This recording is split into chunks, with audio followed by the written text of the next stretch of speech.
Ooh. Ladies and gentlemen, welcome to the Pro Wrestling World Talks with Dan and Mac. Well, plans will be and plans will go awry. We came into this episode tonight strictly thinking about just reviewing Backlash. And unfortunately, we found out Sunday afternoon that we lost a true legend in this industry with the death of the homicidal, genocidal, suicidal, death-defying athlete, Sabu. And we're going to start the program talking about it.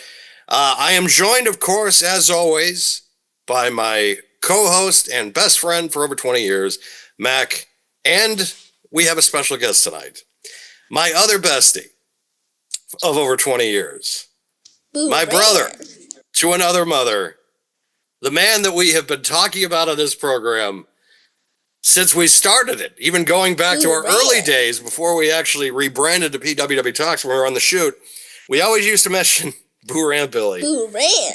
Well, folks, joining us tonight, the living legend himself, Billy Nichols Brand. Thank you for coming on the program and gracing us with your presence.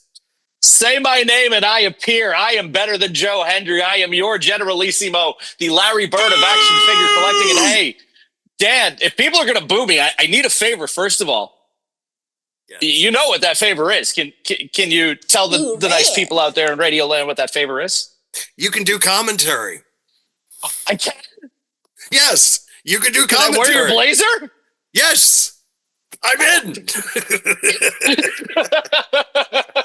I've been waiting all day to do that. Hello. Yes. Pro Wrestling World fans, friends, community. It is very nice to be here. These guys have done something like 298 episodes, and they finally decided to call me. Before we go any further, rest in peace, Sabu. One of the greatest, probably, if not the greatest hardcore wrestler of all time next to Terry Funk and the great Cactus Jack. A guy that we had the pleasure of seeing a couple of times, actually the three of us in 2006 at a house show. Mm-hmm. And then you and I later with Chris Kalalis against Big Show at SummerSlam 06. So yes, I'm forever grateful that I had the opportunity to see Sabu. Really an unfortunate set of news this weekend, especially all I got to say is that was tough, especially as someone who's increasingly been following GCW given their meteoric rise since 2021. Allegedly, let's put that out there now because I don't want allegedly. We need to keep saying that what has gone on with that because right. Hold on. If we're going to allegedly, we got to allegedly. Yes, allegedally. I'll give you air quotes. Just keep me on camera because this is still a matter that could involve a legal. It could become a legal matter. Could allegedly. I don't know if it will be allegedly. Could become a legal issue. Considering the fact that 3 weeks before his death, he performed in Las Vegas during WrestleMania weekend against Joey Janela for a Joey Janela spring break for GCW. And there is concern with some of the spots that were in the match that were extremely questionable.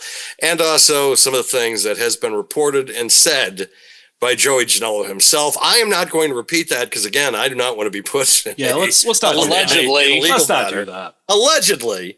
So, but it's out there. It's making its way around online. What possibly could come of it. I was not going to try to make this a legal discussion tonight or anything that could come the way of GCW or Joey Janela for that matter. All we're going to say is go to a GCW show if they come near you, just so that way you're not like me and being like, oh, I never got to see WCW live. Womp womp. It's fun. I did. Because I'm not booked. Did I just hear Dennis Stamp? Did Dennis Stamp just come back from the grave? I'm one of the yes. He's not booked. Dennis Stamp. We hired him just to do that one line. He's actually shout out to the late great Dennis Stamp, the greatest jobber of all time, the GOAT. Sorry, Barry Horowitz, you don't deserve that title. He's not booked. I think there's other people we could put in that spot. Like, I mean, I think he's great, mind you, he belongs on Rushmore. But I don't know he if is he's a top 5 of all jobber. time. I mean, listen, if there's anybody that could have a better match with Dory Funk, it would have been Dennis Stamp. Because I'm not booked. Every time I make that. You know who Dory Funk fought that night? Who? I forget. Rob Van Dam. Yeah, well, he thinks he can have a better match. Rob Van Dam guy Rob Van Dam, but nobody could have a better match with Dory Funk than me. Yeah, but I'm not booked. Yeah, Dennis. Rest in peace, Dennis Stamp. He's 50 years old. He's on his trampoline. I'm 50 now, and I watch what I eat. I can get called anytime. The call's coming in. I can get called anytime. He's doing it with his little 2-pound muscles, 2-pound weights. His weights are no bigger than the size of my lavalier case, people. Like, Jesus Christ, he's like, they're not calling Dennis. I'm not booked. Mac, play the sound again. He's not booked. Because I'm not booked. But back to Sabu, back to things. If you guys want to know what's going on with the GCW this whole debacle with GCW and Sabu, keep it locked. Pro Wrestling World. There's no better place to get your news. Cheap plug. You owe me $10 That's true. by the way. And also, because we're doing a pay-per-view review later in the show, not only were we on our Diamond Podcasting Productions page on YouTube, not only were you on Spotify and Audacity, wherever you can get your podcasts, including Apple, things like that, but we are also going to be uploaded to the Facebook page of Pro Wrestling World. So we are going to have the last review did very good numbers, or numbers are just going to keep going up, which is also good for Billy, because Billy's on the right program now, because now everybody's going to be going over to his Instagram page to see Unboxed and his little page, his great unboxing of video of action figures, which is fantastic. Billy's the main reason why this has become a thing now. I have saved this just for this episode. I just want you to know this. So, we're going to take a couple extra minutes tonight. We're going to unbox Greatest Grudges 92. Why don't we talk more about okay, we'll do that. Brought to you by Pro Wrestling World. PlasticWaxandDonuts.com, cheap plug. So, with that being said, since we got here and Dan had to mention what I do, I run a small little outfit called Plastic Wax and Donuts, and you'll be seeing more of us with Pro Wrestling World in the future, which is going to be a lot of fun. I'm not going to lean into that, because if I break the NDA that Max sent me before this show, we're screwed. Hit the boo-ram button for that one. Well, I mean, I don't know, people know we work together, okay? They know we cross-pollinate. This is how it always has worked. I mean, in the wonderful world of oh crap! I need a blade. Hang on, keep talking. But yes, you'd think when you buy a 2-pack of Ultimates that are supposed to be collector friendly, they wouldn't put tape on it. But here the fuck we are. There's tape on it. I had to go get a blade. I was not always ready like Matt Cardona. What am I supposed to do with myself? The funny part is that I've had that for at least 6 months, and I've already gotten the tape off this, and honestly, this is sitting on my shelf. Well, guys, for those of you who don't know Dan as well as I do, or Mac does, Dan is what we call a cardboard collector. He's got a bunch of these sitting around, and he does this. He looks at them every now and again, and then he's just got a stack of them. If you look at my collection room, it's all cases. It's beautiful. It's plastic the way it's meant to be. You're supposed to smell it. You're supposed to touch it. You're supposed to feel it. I'm like Stan Lee. I like boobs in my hand, not on my iPad. So in this case, I want to be able to hold this in my hand. This beautiful, illustrious, 755th Ultimate Warrior. So you know what? Dan, let it breathe. It is really ridiculous how many Ultimate Warrior figures for under that. Did you just miss me rip the box? I did. Did you really? Yes. Okay, good. I'm glad. Here. Yes. You see this one too? That. You see this one too? Yes, I see it. Good Lord. You're just causing so much damage tonight. Literally within 5 minutes of this program, we're just going all right, yeah, we're doing that. Sure. Dan, how triggered are you right now, Dan? I'm just curious. What do you mean? Like he's ripping the boxes up and everything and just I'm chucking not them across the triggered. room. I'm not. It doesn't bother me, like because every collector is different, right? So Like I have listen, no right to go into his house and be like, "You can do this," as he Yeah, has but no you right know to what- come into you know my what's house and great tell me about- how to do things. you know what's great about walking into my collection room? You can pick up a ringside exclusive pink and black Bret Hart from the '93 Royal Rumble and hold it in your hand and be like, I remember this pay-per-view. So let's do that right now. I remember this episode of Superstars, May 92. I believe it was May 28th, which is a very special day in my life of 92. This figure is amazing. This is my favorite, ironically enough, too, this is my favorite Ultimate Warrior gear of all time. And there's been some incredible Ultimate Warrior gears. So to get this figure out, Bill McKenna decides that he needs to put all this plastic on it. And yeah, I'm a little blown up right now. I'm like Jey Uso after yeeting my way to the crowd.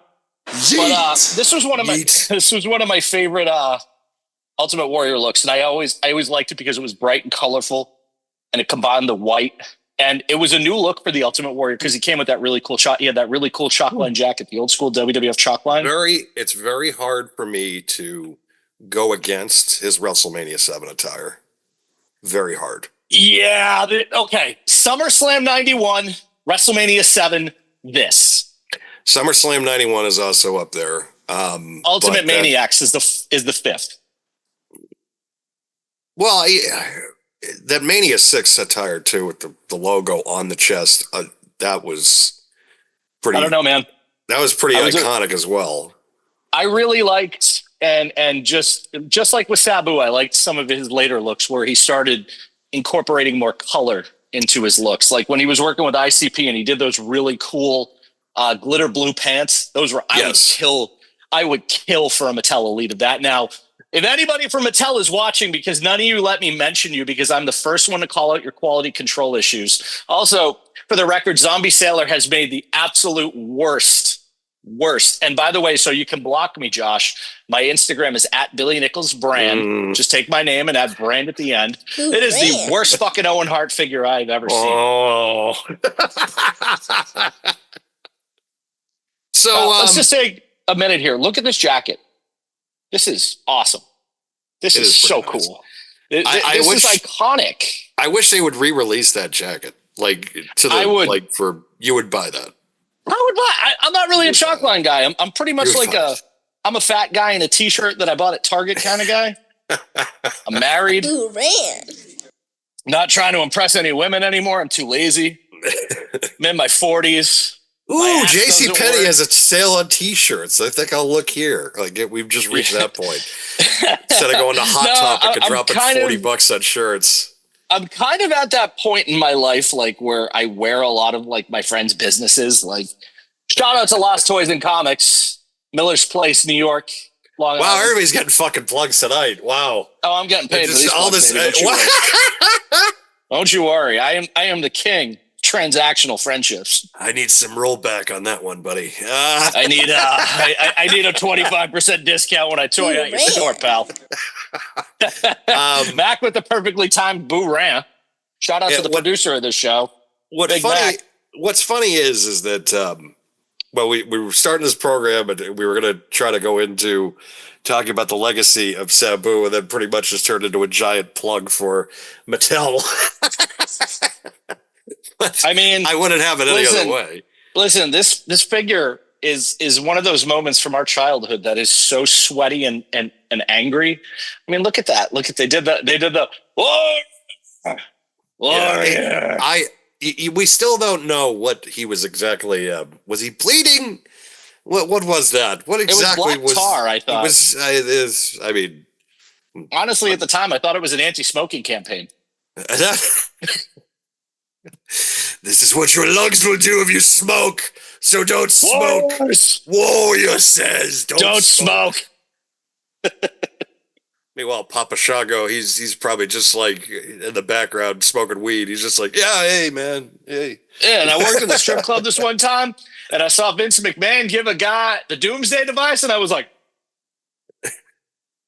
there you go. You're welcome. You gotta love Godfather. Oh, he's fucking incredible. I love it how I have a Papa Shango figure and I also have a Godfather figure. And a Kama Mustafa figure. So really, I have three of his gimmicks. I have Nation Kama too. See, here's one problem, and here's me calling out Mattel again. Dun, dun, dun, dun, dun, dun, dun. Look at that bobblehead fucking warrior. You know what? You know what's funny? Because I'm wearing my new. Because now out of and I've been doing this and I've made this known publicly. I've been wearing jerseys out of kind of tribute to John on our show because of when he passed. We both had a real kind of love. He was one jerseys. of your co-hosts, right, John? Yes, he was. Well, he was the host originally of the program. Passed away last summer. Rest in peace, John. I've been buying jerseys and wearing them out of kind of tribute to him. So I have my A's jersey on, and then lo and behold, this isn't set up. I found my A's hat. Oh, wild! Hey, listen, let me take a minute here. Jokes aside, and trauma of the warrior getting tarred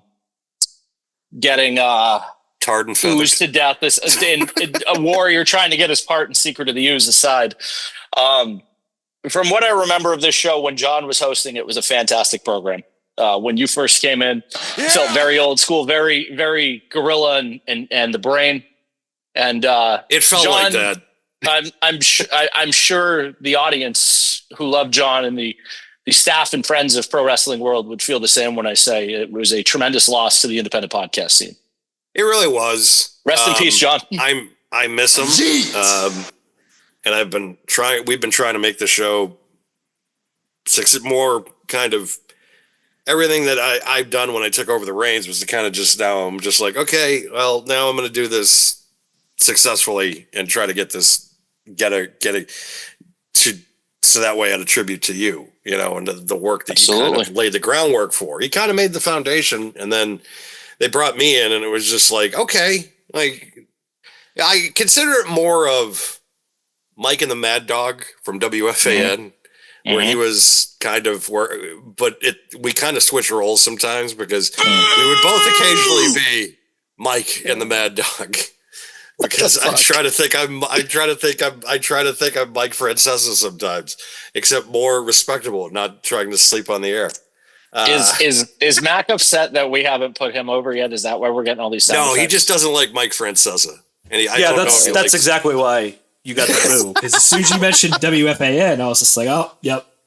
He's mentioned Francesa again, that asshole. Yep, exactly. Well, hold on for a second, guys. Number one. Warrior! Number one. You know what's really weird? Every time I do that, I feel like my headphone keeps getting sucked into my ear. So don't mind me. It's fine.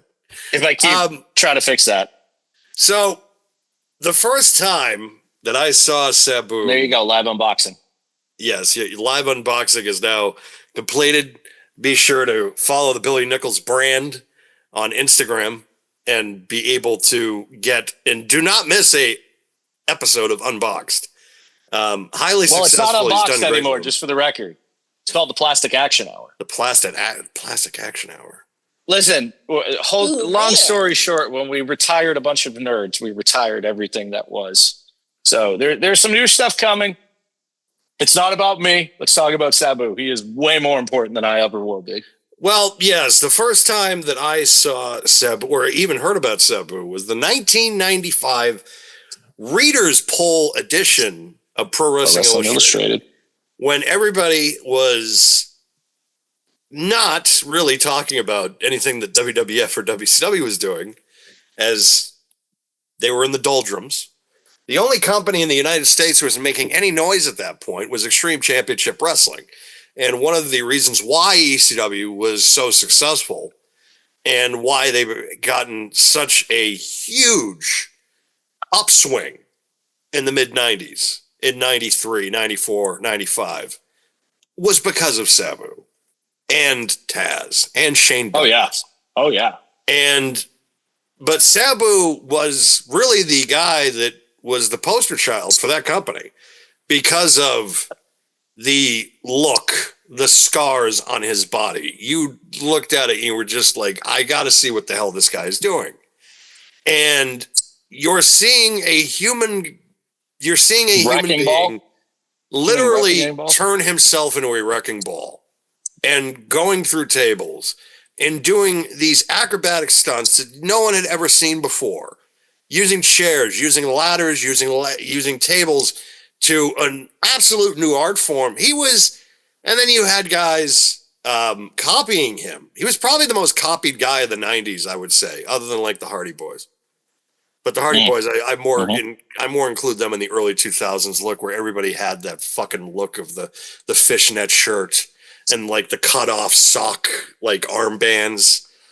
Like, how many indie guys from the 2000s did we see at like an indie show that dressed exactly like that? And then they come out and they did that shitty fucking dance. Listen, we can sit here and bury the Hardys all we want, but it's hard to deny the contributions of the Hardys, what they did in this industry. And people are going to disagree with me. Dan will be the first one to tell me that I'm an asshole for liking Jeff Hardy. I like Jeff Hardy for his contributions. I love what he did as a champ. I thought he was fun. He was good for a time. When CM Punk really needed to be heel, and guys, for those of you who don't know me, I'm a humongous CM Punk mark. I had a very, very, very long-winded breakup with him due to my frustrations about him leaving WWE. You held a grudge more. You almost wrote an album like Taylor Swift about how much you fucking hated that guy. The tortured Mark. Listen, I have an album made. It's coming out June 29th. For years. Dan, years. Dan, the album is called The Tortured Marks Department, and it comes out on June 29th. Boo ran for that. Boo ran. Thank you, Mac. I love you very much. But I mean, he also headlined the first pay-per-view with Taz, Barely Legal, in '97. Oh yeah, what a pay-per-view that was too. That was one of the greatest pay-per-views of all time, without question. It still to this day holds up. It still Terry to this Funk day winning holds the world up. title. I would put it up against any major show ever from either AEW, WWE, or WCW. The only other time that I think that a company came close to it that was not a major company was probably All In. But All In is a top 5 all-time pay-per-view. For non-major, from like an independent company, as an independent company, absolutely. That is an impressive feat. I would say yes. I would give All In a lot of the credit, even though they did use Ring of Honor's production. Man, and we all know how that turned out. Sinclair got effed in the A. That was one of the biggest screw jobs I've ever seen in my life. It's like, hey, thanks for the production. Oh, by the way, we're giving our notice. It's like, we just fucking help you guys. Like, and it was the gift that keeps on giving. How many millions of dollars that Kenny has made, how many millions of dollars the Young Bucks have made, and how many millions of dollars that Cody Rhodes has made. But you know who didn't make a lot of money that probably should have was fucking Sabu. I don't know. He should have been a millionaire multi times over. The problem was WWF didn't see his value. Same with guys like New Jack had the same problem, and New Jack's wife is all over social cursing WWE, and then she signs him to a Legends deal.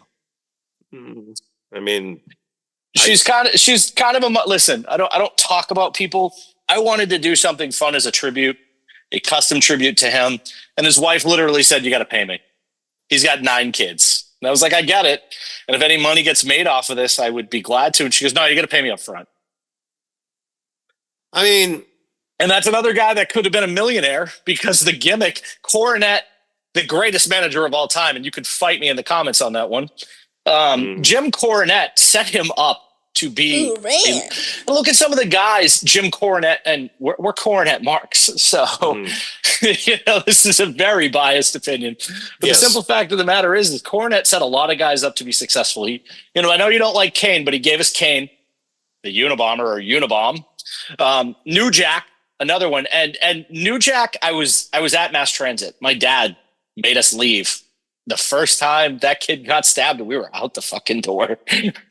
And so I didn't see any of that show because it was like the second or third night. Was that Wonderland? Where the hell was that? Yeah, it was at the old Wonderland of Revere. That's not there anymore. It's a parking lot now. Revere! Well, I opened this Papa Shango. This Papa Shango is just absolute tits. Anyway, but yeah, he was like the second or third match. It wasn't very long on the show. I think like the first match was Jerry Lynn and somebody, and yeah, we ended up leaving pretty quick. So that company, I mean, they did lose their pay-per-view for a time from that incident. I forget if even Sabu was booked on that show. He might have been. I didn't expect to talk about mass transit tonight, to be quite honest. Right? I was like, one of those. How did we get here? I thought about pulling up mass. It's like, oh, do I want to even pull it up? But it's like I'm looking like, nah, never mind. But it still was just a part of that company, that outlaw mentality. I think Bubba Ray said it best. He's just like, we were meant to kind of flash out the way we did. And it's, that I think that's kind of what has helped that company's legacy, is the fact that they flamed out before really there was a noticeable decline. There was a decline, but there wasn't one noticeable to the point of, the only reason I think that there was a decline was because of the fact that they just kept losing top guys constantly. They were in a constant fight between 1995 and 2001 of keeping the top Vince talent. was signing everything that moved. Not just him, it was Bischoff too. Yeah, him and Bischoff. I mean, we got the greatest gimmick in the history of WCW, hardcore hack. But, Bischoff took, Psychosis and Mysterio were at the ECW arena putting on these, like, classics. You had Dean Malenko and Eddie Guerrero, and then all of a sudden, in one fell swoop, Bischoff gets Guerrero, Malenko, like Mysterio and Psychosis. Overnight, all four guys are in WCW. And he almost got Sabu in 95 because with the start of Nitro, Sabu did a shot. I think he wrestled, I think it was Alex Wright on Nitro. And then he actually did the Halloween Havoc in 95, which was actually at the Cobo Hall, or Joe Louis for that matter. And the Sheik. Hey, side note, since we're talking about polarizing things, Nikita Lyons just debuted on TNA. Are you serious? We lost Gigi Dolan and Dakota Kai so she could have a job. I was going to wait for that topic when we get into the women's discussion, so please hold on from that. Can you pause that thought? Dad. We'll go to that. Dad. No, it's called me being a host. Boo, Ray. yes, host, Dad. I'm trying to fucking keep this thing at bay. I gave you your time to do your unboxing. Shut up. Yes, Dad. Oh, shit. So we're now, but the fact is that I still feel that Sabu should have made a lot more money than he did. He was a lot more kind of known, I think, from the mainstream public than I had kind of noticed, because I always thought he was kind of a king of the underground situation. But Fox News was reporting it. Other major media, like when Fox News posted about it, like the New York Times posted about it, I was just like, what the fuck? I did not expect that. You know what, though, Dan? Because, like, with all the shit now on Peacock and everything, I'm sure fans have gone back to see who he is. That's true. And it's one of those deals with him where it's like, I always think of Mickey Rourke and The Wrestler. I feel like Sabu kind of had the same ending. And that is, I think, a tragedy because of the amount that he gave up with his body for this industry. The trends that he set for this industry and bar that he had raised, not only for what he did in ECW, but the fact that, like, it's still prevalent now. Every time somebody dives through a table, you just have to go back and look at ECW and just look at it and say, yeah, that was Sabu. That he was the guy. Nobody was doing moonsaults through a table. Nobody was doing these ridiculous leg drops through tables before Sabu. And it was in his blood, as he was a nephew of the Sheik out of Detroit, which they had just did an episode on Dark Side of the Ring about it. What was that? No, not the Iron Sheik. Yeah, I just want to clarify. There is a difference. Everybody. Yep. There is a difference. There's the Sheik and then there's the Iron Sheik. Fuck the Hulk Hogan. Rock, go fuck yourself. Yeah, that was literally us after WrestleMania 41. That was everybody in the industry. Yeah. Rock, go fuck yourself. Yep. That was the high point of the feud. I felt like of everything that's gone on in the last few months, that was the high point. But we'll get to It's a that shit show. But I there are moments in time in this industry with ECW where you look at it with the highlight packages and all that, and the main guy that was always on those highlight reels was Sabu. I think about and I've seen it a lot this week, but I go back to it, and I don't know if you guys saw the video that was going around of Sabu hitting that springboard leg drop on John Cena from Raw back in 2006. Yeah, I saw that.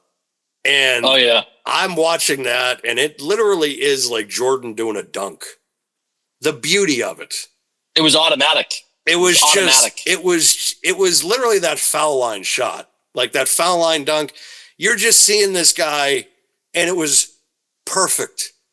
It was a 10 out of 10 as far as execution is concerned. And if it's like that is his legacy, if that is the only thing that everybody looks at from his WWE run, it's like, because some guys never get that highlight. They never get that moment that's absolutely perfect where you nailed it, where you fucking nailed it. And he nailed it. He took that one shot that he had to be on, because he knew it's like, well, I'm going to be on this is the main show. This is the A show. I have probably got more eyes on me that I have ever had before, because I think Raw was probably doing at that point maybe 3.5 to 5.5 to like maybe 3 million people. And ECW never hit that in their peak. And they sure as hell weren't hitting that in 97 because everybody was watching Nitro, let's face it, when they did that Raw invasion. So that was the moment that he was the single moment of his career where it was just like, I have to hit this perfectly because this is the only image that probably the majority of this audience is ever going to see me in. Because not everybody's going to buy the one night stand, and not everybody's going to watch the sci-fi show that ECW was. So, and let's cut to brass tacks here. Wrestling fans, we are a very cynical bunch. The only thing that wrestling fans hate more than wrestling is wrestling fans. I will be open with you guys. I watch AEW on occasion. I feel like Tony Khan's booking has been very start and stop. It's sometimes confusing. There's too many factions. I don't hate AEW, not openly at least. But for real, with AEW, my memes and jokes aside with these two, I think the biggest problem that company has is Jon Moxley. And someone's going to disagree with me on that, and that's fine. You're allowed to like Jon Moxley. I think he's boring. I think he's basic.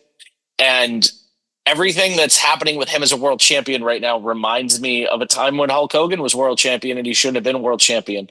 When he beat Bret Hart at what was originally the worst WrestleMania of all time before 41 happened. Man, as a kid, I liked it. But the older I got, the more I realized it really blew Bret's push. I love the Ultimate, though. Yeah, whatever. Of course you did. I mean, it really made Yokozuna at the time look weak.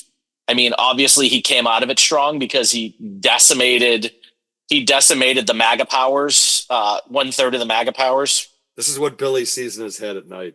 He just sees like I close my eyes and I see the flying hockey mask from Friday the 13th Five that explodes. Crap my ass. Brother.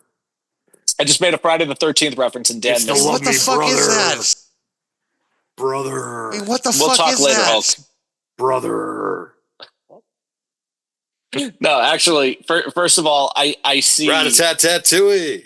crap my ass. Exactly. I see the flying hockey mask from Friday the 13th Five because that scared the shit out of me as a kid. Anyway, but I equate that moment to what AEW is doing, but also to get back there, WWF at the time needed a catalyst. And around that time was the time we got the ECW invasion because WWF, as we know now, was bankrolling ECW. And listen, Paul Heyman is one of the greatest of all time. There is unequivocally no argument. ECW, Brock Lesnar, Roman. I must acknowledge my tribal chief.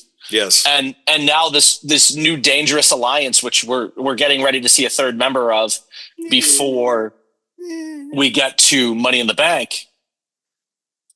And it's been fun, but here's the thing. And to really tie this back to Sabu. Sabu is a lightning rod. And that's what made Sabu so interesting. Yeah, he's had some shitty moments where he's been a shitty human being, haven't we all? But to a lesser extent than a lot of these guys. Sabu's a guy who was always great with fans, but he also, unlike certain guys, that are out there that people just shit on now, like his body of work set a tone for an entire generation. And when I'm talking the hardcore scene, when I'm talking deathmatch with what I like, it's him, Supreme from XPW, Rob Van Dam, Terry Funk, Hayabusa, and Onita. And I'm not talking about anybody else. Maybe maybe I'm missing a couple there, but those are the guys that I'm most talking about. And Hayabusa to a lesser category. What? I wouldn't put Rob in that category because I don't consider him a hardcore wrestler. Two words, Dan. Van Terminator.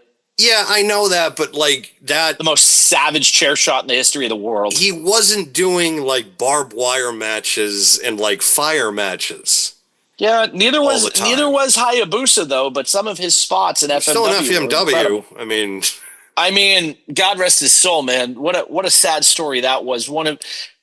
He could have been the next great. Like if he had the chance to come to the States, man, that sucks. I think, and going at you bring up Hayabusa because actually one of the greatest tag team matches I've ever seen was Hayabusa and it was Hayabusa and what he was known as Hakushi in WWF. Yeah. Against Van Dam and Sabu at Heatwave '98. It was the opener. Yeah, you're right. Holy you know what? Shit. I completely forgot that he was Hakushi. Yes. It wasn't Hayabusa. It was Hayabusa and then Hakushi. Forgive my chemo brain. Forgive my chemo brain, guys. There are times where just some things go over my head from a battle with cancer. Your brain stays a little bit foggy afterwards. But yes, and that was my introduction. Thank you for jogging my memory. That was my introduction to Hayabusa. And there's a match floating around out there that I watched the other day of him and Sabu, and it was absolute cinema. Absolute cinema. It was just incredible. And a guy like Sabu, and I say this in all seriousness, is a one of one. And we're never going to see another guy trained by one of the greats like the Sheik, the original Sheik. We're never going to see someone who embodied what he did. I mean, I would go as far as to say Sabu was an artist. On top of probably what he was wrestling's Tupac. It was him and New Jack, two guys you just did not want to fuck with. Okay, and this is outside of Haku. We all know Haku could beat up 100 gorillas. I mean, Haku is just one of those guys. And the more we learn about the business through stuff like Dark Side of the Ring and how some of these guys are, like I just watched Big Van Vader's episode the other night. Man, what a story. And I get to talk to Jesse White every now and again because he'll post something on his dad's Instagram and I'll just shoot a message being like, man, that was such a cool moment or something like that. And Vader's another one of those guys. Like you look at some of these legit tough guys, they're all the big dudes. And then you look at Sabu, he's this little dude who looks like he's quiet, but literally he'll throw a bar at you and you're dead. But I think that's what was special about Sabu is that he was, like you said, you saw him, he was scarred. He was frightening. He came out with the bite mask and he came out in a straitjacket and he ran to the ring. That was one of the greatest, I think, debuts in any company's history. Haven't come out like Hannibal Lecter. Yeah. And they bring him out. They bring him out in the 2-wheeler. They break him off from the chains. Then he immediately goes in the crowd and just starts tearing up like all the chairs and stuff. And he was to this generation what Bruiser Brody was to the 70s and 80s. That is a very fair assessment. But Violent, I unhinged. I couldn't compare him to Brody, though, only because of the fact that he wasn't. Again, he was a one of one. There was nobody else like Sabu. There just wasn't. There's never going to be Brody. Anybody that's same with Brody. Exactly. I mean, okay, maybe Stan Hansen is maybe his closest. The closest thing I could say that I think Sabu is, and maybe I'm wrong if I say this, but I think about the size. I also think about the fact too that this guy can actually wrestle. Like, I've seen him actually perform, and it's funny you brought up Moxley, but also he's just as extreme. I think he's this generation Sabu, and that's Darby Allin. Oh, absolutely. You know what? I like Darby, and you know, Darby is an anomaly all in himself. I loved his early step in Defy. You know, what an interesting presence he is. He's a combination of Johnny Knoxville, Sabu, and oh man, I'm trying to think of just one more comparison to go with that. But I mean this in all sincerity. He's in the wrong company. I mean, Darby would be. Listen, I don't think he would go past the upper mid card in WWE if booked right and he worked with Triple H. But I think his presentation, his match style, like look what they've done with Penta and Ray already. Like, and these guys they're losing matches, but they're still looking like no. But here's the thing though, they look strong in these losses. Like they're in decent programs though. That's the difference. Like their losses have meaning. Ray Phoenix is the backup to Rey Mysterio at WrestleMania, and he gets beat by Chad Gable in a luchador. That's a comedy gimmick. It's allegedly, like, are you fucking allegedly like, Chad Gable? Allegedly Chad Gable. You're right. Listen, right? how can you hate what? I hate what they're doing with Chad Gable, but I don't hate what they're doing with Chad Gable because Chad Gable is a guy I'm just admiring. Jim Cornette just came out with the Midnight Express, so I'm like, because I have Capital Combat up in the background. Wow. And I just saw Cornette. I just saw Jim Cornette came out, so I was just like, God damn! It's the first thing I thought of. Hey, Dan, hold on. Just a quick minute to appreciate Jim Cornette. Look at Mars, I want double cheese. The cult of meat with extra cheese. Lettuce, tomato, extra mayo if you please. The only other wrestling podcast I will openly advertise. Like the only other He is one the only other wrestling podcast I listen to. Oh, he's so great. He's literally hanging right here on my wall, actually, too. I sat here purposely just so I could put Corny over and I could put this nice Shawn Michaels plaque over. Oh, that nice Shawn Michaels plaque. The Shawn Michaels B plaque that you got. I believe that was a gift for my 35th birthday to go with my WrestleMania 12 Shawn Michaels that you gave me to kick off my Elite collection. Oh, right. Yeah. The one the Shawn Michaels Elite that I got you, not the Shawn Michaels plaque that you'll never get. Fuck you. One of these days, you're just going to look right here and it's going to be there. And you're going to be like, how do you find one? You don't even know where it is. Well, I might just go buy one. You never know that. I might walk into a local collectible shop and find one. I don't know if you're ever going to buy it because you just want the satisfaction of grabbing the one that I own and just being like the prestige, the triumph, it's the grandeur of Dan's Shawn Michaels plaque. You know, Dan, if we were to book a territory, we could travel all around St. Louis and the Midwest feuding over that plaque. Yeah, why not? I mean, we could just make a territory stop where it's just like, and it just total heel tactics where he's just like, he's got the briefcase. It's in the briefcase. And then I take it out and I break it over your head only for everybody to find out that it was a fake. It's a Marty Jannetty. It's a Marty Jannetty plaque. Oh, no. Guys, since you're watching this and Dan just made a comment about Marty Jannetty, a long running inside joke in this with my brothers. I don't call them my friends. They're my brothers, plain and simple. Dan's mom, when she first met us in 2003, 2004, she adopted us. We have called Rick and Sheila mom and dad since the day we met Dan. Yes. And I will say she has treated us like sons ever since day one. And I got to put mom and dad over. They deserve that. But back to this whole thing. I don't even know if mom territory around listens to this program, because the first time she listens to this program, she's just like, you swore way too much. And I'm just like, what do you want from Well, me? you should clip That's this. a bad word. You should clip What do you this and send want this to from mom me? and dad. Mom, dad, we love you. Thanks for putting up with our shit all these years. Yeah, I know. Like, they'll appreciate it, but it's like, oh, you know, my dad at one point was just like, I didn't raise you right. I'm like, what the hell are you talking about? You didn't I'm like, collect enough. You raised me fine. I'm like, it's just the fact that, like, I'm a street guy, so it's obviously I'm gonna use, like, I'm not. I mean, I'm well educated, at least I think in my own mind. I mean, I went to a state university, so who knows? I mean, we're a bunch of bums chasing a dream. We're all right. That's it. Like, that's the thing. It's like, and you know, like, I use language that probably, you know, it'll make a nun blush at times, but Ooh, we would have been hell? fined by the FCC out of existence by now if we were on the radio. Why does even the FCC exist? Like, it's just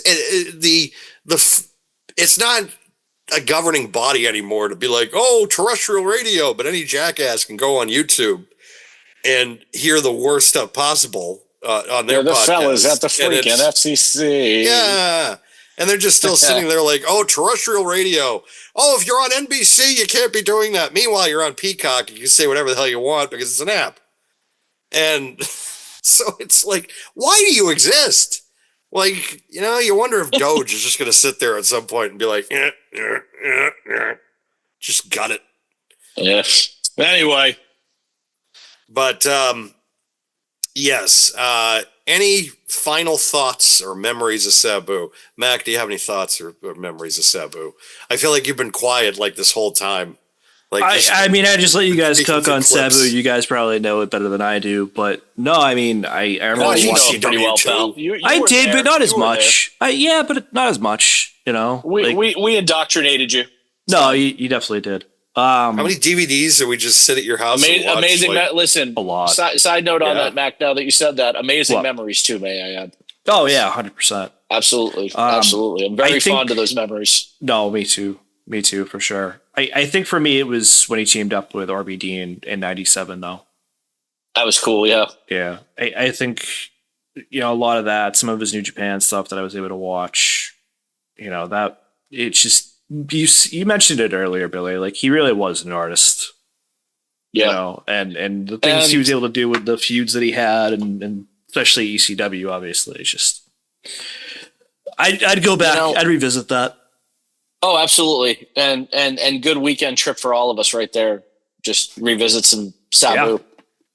You know, and there's another guy and a modern guy who I hold in that same regard is Shinsuke Nakamura. He is just anything he does, anything he touches. If WWE would book him right, he would be monstrous. I mean, You can't kill my eye on Shinsuke Nakamura ever. I think the problem is I think that any chance he had got blown out the window with Vince, either when he lost to Jinder Mahal at SummerSlam 2017, or when he ended up losing that feud to AJ Styles at. He should have won at Mania. I agree with that, but you can't hinder the GOAT Jinder. Yeah, you can. The modern day Maharaja will rise again, Dan. I fucking hindered Jinder so goddamn much. I will continue to do it. You know what, Dan? He is still if I see a Jinder Mahal this weekend on our toy hunt, God, this, by the way, we're doing He a is toy hunt for Plastic still the Wax and worst. Donuts this weekend. I'm going to fucking buy it. He is I don't still care the how much worst it costs. champion in the company's history. I don't care if it's a $700 By far. figure. He is the And it's worst signed- champion in the company's history. I There don't is care no if one- it's no signed one to a else guy comes named close. Jeff. I'm buying it. Buying it. He has a signing at Zombie Hideout. Anyway. I'm buying you a ticket. I'm buying you a ticket. We're not going to hinder Jinder. We are going to acknowledge the modern day Maharaja. No, we're not. I'm not Yes, doing we that. are. And No. Veer is coming to Raw. I just don't know when. Ugh. We give Jinder Guys, Mahal way too much time on this program. More of these inside jokes that you're hearing with the three of us being together on camera together and on microphone together for the first time in many years. For the longest time, I've been ribbing Dan about Jinder Mahal. There's also a rib about a time where I slapped Test on the back and almost got kicked out of a show and then talked my way out of it. So another story for another day. But That was good. That was fantastic. No Fuck more Test. I don't care if he's backslaps. dead. Fuck Test. No more back slaps. Actually, what's funny, Sabu didn't like Test either. Because Exactly. Sabu and I heard that shoot. That was great. he was supposed to do a run in. Sabu and CM Punk were supposed to do a run in on Test, and Test is like, "I'm not going to sell for you because I'm 6'7" and you guys are barely 6 feet." And they just both started laughing at Test, like right in his face. Like, You know. do you not get what you're doing here? Test was never over. Test got lucky in some storylines, but Test was a prick. And I'm going to go on record and say that I don't care if he's dead and not here to defend himself. Allegedly, he's dead. We don't know if he's really dead. No, he's dead. But like, I don't want to talk ill will of the dead. I mean, listen, we still have unsolved heat, so that's okay. I could take him in a parking lot. it's not my fault. Well, yeah, he's been dead for 11 years. Of course, you can take him in the park. Because I'm not booked. And also, you're still pissed at him. And you're still pissed at him for Kelly. All right. And it's Yes, just like, you very much so. it. Very much. Listen, that kayfabe heat will never die. God, you got to He get took over my it. woman, Did he? and now she got knocked up by a hockey player, and she's even hotter at 40 than she was at 20. What the fuck? That Call was Kelly. well. Call me. It's funny because we're talking about. Well, it's funny because it is topical because we are talking about one of the few bright spots of that ECW rebranding was she was one of them. Like, the Kelly expose. All right. You know, another guy that came out from that who's been having some fun, especially thanks to the complete Matt Cardona. First of all, today is the day after Matt Cardona's birthday, and I would like to wish Matt Cardona a very happy 40th birthday. Welcome to the club. But Matt Cardona had a run with him in NWA that was actually really fun. And Mike Knox he's a menacing big guy, and he could have done a lot more. Another guy I liked, he could have done a lot more with. I loved his music. I liked him. He was, if you gave him a little more seasoning, you put a little more that bay, whatever it is, that bay stuff that they put on like crab and stuff. Bay from Maryland. I don't remember the name of it now. Someone will correct me. His highlight was Shawn Michaels super kicking him at Survivor Series 2006. And that was an incredible sell job. Sell job. And then going over to his team members and asking who was that. Like, that was incredible. He just kicked him. That was Mike Knox's highlight his entire WWE career. Was Shawn Michaels super kicking him, pinning him, and then going over and asking his teammates who was that. I feel like Mike Knox could have been a solid mid-card guy. Don't care. Just another big guy that Vince loved. That's all that I looked at. And that's the thing. Vince just, if you had text, I put him in the same category as a Matt Morgan. I put him in the same category as Luther Reigns, Heidenreich, same category. Just all these guys that were just, big body guys. Snitsky and other guys. Snitsky's fun. Other guys that were far more talented, were in other companies, and other guy or not getting the shot that they were, but they had to keep going with these guys that were 6'8", 6'9", could barely move, can barely get over in 1986. But hey, we're gonna push them in 2006. Are you fucking kidding me?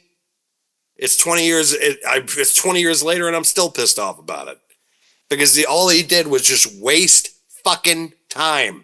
All I said was I liked Mike Knox. Damn, jeez. Well, no, but it just brings up a point of the mid 2000s of when everything was stagnant and there wasn't like enough people to get over. There wasn't enough people watching the product because you had 5 guys that did the exact same fucking thing in the sense of that they were just some big guy with no charisma that could do, a big boot. A power slam. Holy shit. Come on. You know what else would have been great? What? Kevin Thorne got over. You know what? I thought he was an underrated talent. Sure as hell thought Ariel was an underrated talent as well. Future ex-wife. All right, Yeah. but to put a pin on this conversation about Sabu. Really? You're closing the segments now? What the fuck is this? You guys both gave some great memories. I wanted to say that, and you showed us the ticket stub the other night when we came over for Backlash, which was awesome. Like what a great fun trip down memory lane. There were shows I forgot I went to, man. Like that's how many shows we've all been to. We've been to I know. I found that last week, and I was just like, I have to show these guys this because it's like, and it was such a nice trip down memory lane. It's our lives, folks. It's just like how many shows we've been to. Listen, guys, and I'm going to put over my other friends that I go to shows with too. I go to shows with certain people. I go with my buddy Kevin. I go with Kevin. I go with Remy. Sometimes Joe comes along. Sometimes Danelle comes along from the Smart Tank Revolution. And then it's Mac and Dan, and that's it. And those are the guys that I go to shows with. And it's become like a ritual, but it's also like tradition. Like we've seen I've been to like the one show I didn't go to these guys with. I was offered a ticket last minute.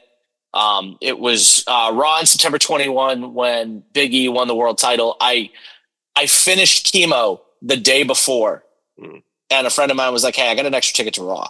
Want to go?" I was like, "Yeah." And then Dan's like, "They're hot swapping the belt tonight. You watch." And what a wonderful moment that was. What a wonderful moment. Yeah, I just sensed it. I'm like, they're gonna switch the title tonight, and then all of a sudden happened. I'm like, yeah. Honestly, I'm hurt for Big E that he's not able to wrestle anymore, and it sucks. He got that though. I mean, I was happy to see him have his moment. That. I'm glad he got that, but yeah, who knows what this new day as far as Sabu goes, my moment was my first time seeing CM Punk and him, July 16, Fitchburg. I think it was like the Fitchburg Fieldhouse we were at for an ECW show. And we were there because CM Punk was there. And I waited impatiently for CM Punk. And I think Sabu did a run-in on that show. You know what? Now I'm going to look up the match card. No, he was he fought Big Show that night because Big Show had just been champion.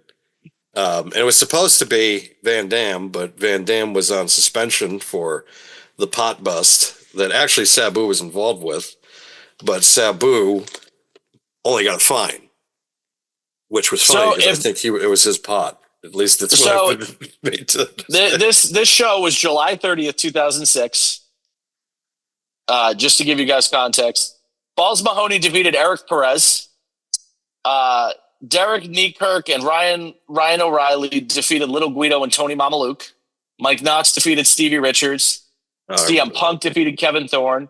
In a Dueling Canes match, Sandman beat Just Incredible by disqualification, which was the weirdest thing in history because how do you like lose that? And then it's a Dueling Canes match. And this is when it happened. Testmate came out for a run and started talking shit to me, so I talked shit back. Tommy Dreamer and the Sandman then defeated Test and Mike Knox. And Dan is correct. The ECW World Title match was Big Show against Sabu. Sabu, after the match, put Show through a table with a leg drop with the Arabian facebuster, which was awesome. The average age of the wrestlers that night was 32.6 years old. And the audience, and this is the smallest crowd I've ever been in. It was the George R. Wallace. No cage match. Okay.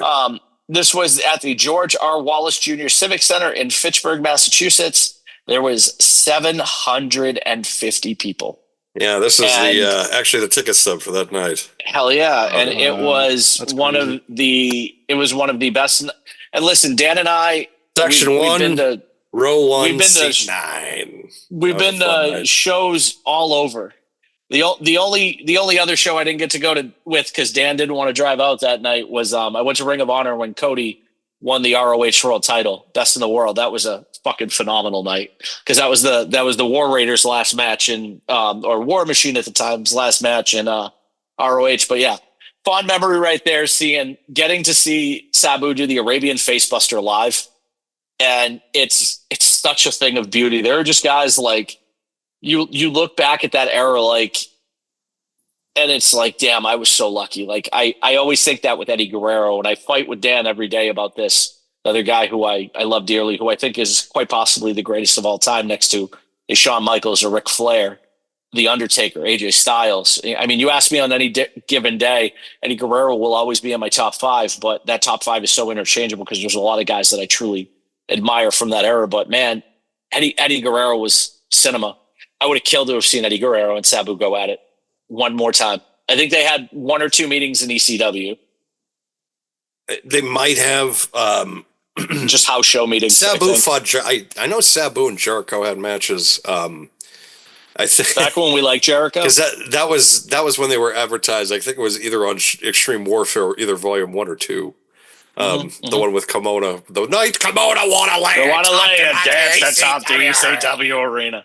I still need to make copies of all those fucking DVDs, man. For the record, need to go back and burn them all again. And I've done. I bought box sets because that's the one wrestling promotion I need all the original tapes for because of the fact that all the music's still in there. Yeah, where WWE takes all the music out. So. Yeah, I remember I fell off with ECW for a while in the mid 2000s, and like I just didn't love it anymore. And then like GCW really brought back my nostalgia for them, and I'm now trying to talk these two to go into GCW in Hartford on July 5th. So it's not a no. I don't know yet. Max out. He already said it. He's no, like, fuck it's this just shit. I don't think it's a no. I think it's more that it's July 5th. That's my thing. That's true. It's July 5th. I mean, it's not New York, but it's still Hartford. It's like, oh boy. Still wouldn't be a terrible night because like nobody's. Well, that's the other problem. We'd probably have to get a hotel because drunk driving. Well, no, it's not even drunk driving. It's just a fact because Hartford's only an hour from my house, so it's not terrible. It's just the fact that like it's you get an 80 it's Hartford traffic. It's Hartford. It's a maybe. It's not a completely one that to get shut out. I mean, I would hope they come to Boston soon. That would be great. See, I don't know though. I don't know if they're going to come to Boston because I don't know Boston's deathmatch policy. They've done Providence before too. Even if they came back to Providence, that makes me think that Massachusetts has some kind of deathmatch policy because I've never heard of a company. Transit. It wasn't even Mass Transit compared to how things have gone in the last 30 years. Mass Transit is tame compared to the Nick Gage almost getting like dying from getting punctured, the David Arquette incident. Yeah. Like that incident now I don't even know if it would make like the top 10. I mean, yeah, in the 90s, it was pretty goddamn extreme, but like, it's the extreme, man, the extreme. Fucking Twister, Jesus. Anyway, but I feel like that what needs to be said to kind of close this out is R.I.P. to Sabu and just the dedication that you've made to this industry. And I know that I'm glad he's not suffering anymore because I know that fucking guy was probably in like the most pain imaginable of any talent in the history of the industry. And yeah, let's end on a happy note with Sabu because there's a lot of things we could say about him, about that day. It sucks. I would have liked to have seen him get in a Hall of Fame induction in WWE. He deserved it, and to just hear his speech. But a Mattel figure or two. Hopefully, he still will. Rest in peace, Sabu. I'm hoping the family makes a Legends deal so that way he can. His kids are taken care of. His wife is taken care of. Yeah. I don't know. He had a wife. I don't know. I don't know the status there. I think. But I want him at least to be able his legacy to kind of get intact, like to kind of could you imagine an ultimate of him with a soft goods turban and a soft good pair of pants with a chair? How cool that would be! Like with barbed wire, like from I mean, listen, I'm looking up at my ECW corner. They're standing in front of the old Raw entryway, and I have the Dudleys. I have Terry Funk. I have Cactus Jack. I have Rob Van Dam. I have Paul Heyman. I have all these guys. I have Bam Bam Bigelow up there. Born to be Sandman. Wired 2-pack with Terry Funk, or a Stairway to Hell 2-pack with Sandman. Yeah, that would be great. But Those would be I mean, sick. I still need Taz to eventually get a Luminaries figure from AEW, and I need. Well, I can't wait. For those of you who know, my dear friend Mitch Hastel Toy, he just signed Raven, and he also just signed Gangrel. So we're going to get a couple more pieces to the Attitude Era and ECW to add to our collections in 6-inch form, which is very exciting. Congratulations, Mitch, if you watch this. Yes, congratulations, Mitch. I'm glad. I'm really happy that he's been able to keep that line going. It's awesome. I can't wait to see the Regency line. I cannot wait. Especially with recent issues, considering tariffs. So Duke Dumpster Drosy. Oh, you're talking about tariffs. Tariffs. Yeah, let's not get political tonight. I'm not getting political. That's why I'm trying to go with the softest spoken way of saying tariffs. So it's like tariffs. Mac, record that. Tariffs. Tariffs. But yeah, You gotta stop the tariffs tonight. Gotta stop the tariffs. We gotta get a deal with China to I'll stop the tariffs. I'll say one thing about tariffs. Shout out to Hasbro for going back to original pricing and not screwing their audience with the tariff reduction this week.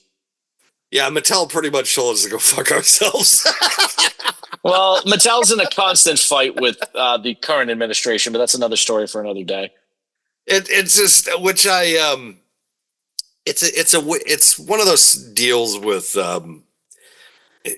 it comes with the territory. I mean, I know that I like something that is kind of to a lot of people, it's kind of just like, what the fuck is this? I get it.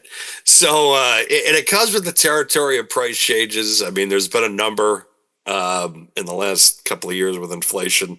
I still remember when elites were under $20, and I do remember when ultimates were under $30.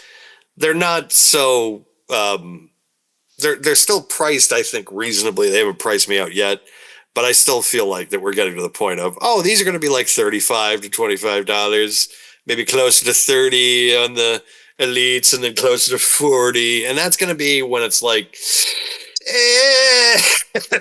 because then it's like, why am I paying $40 for something that was a year ago was like 30, like just under 35?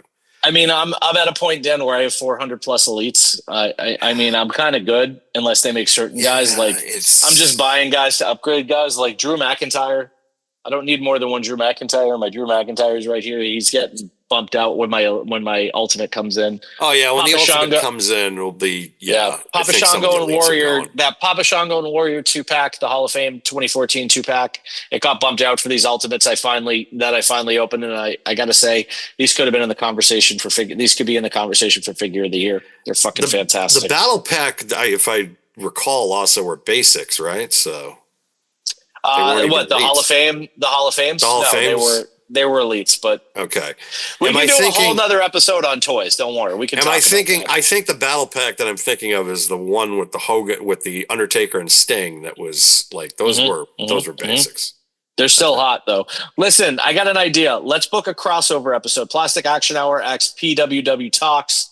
Let's talk the top 20 wrestling WWE elites, or top 20 wrestling figures of all time.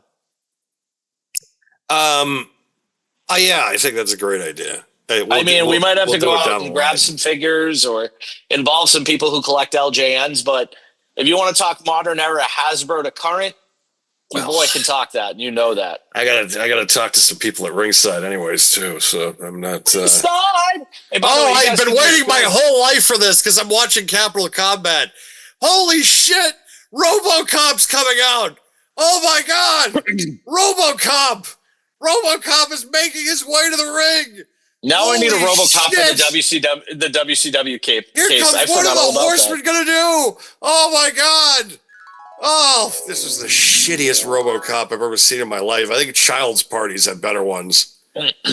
He couldn't even go to the ring. Because he couldn't go up the stairs with the suit.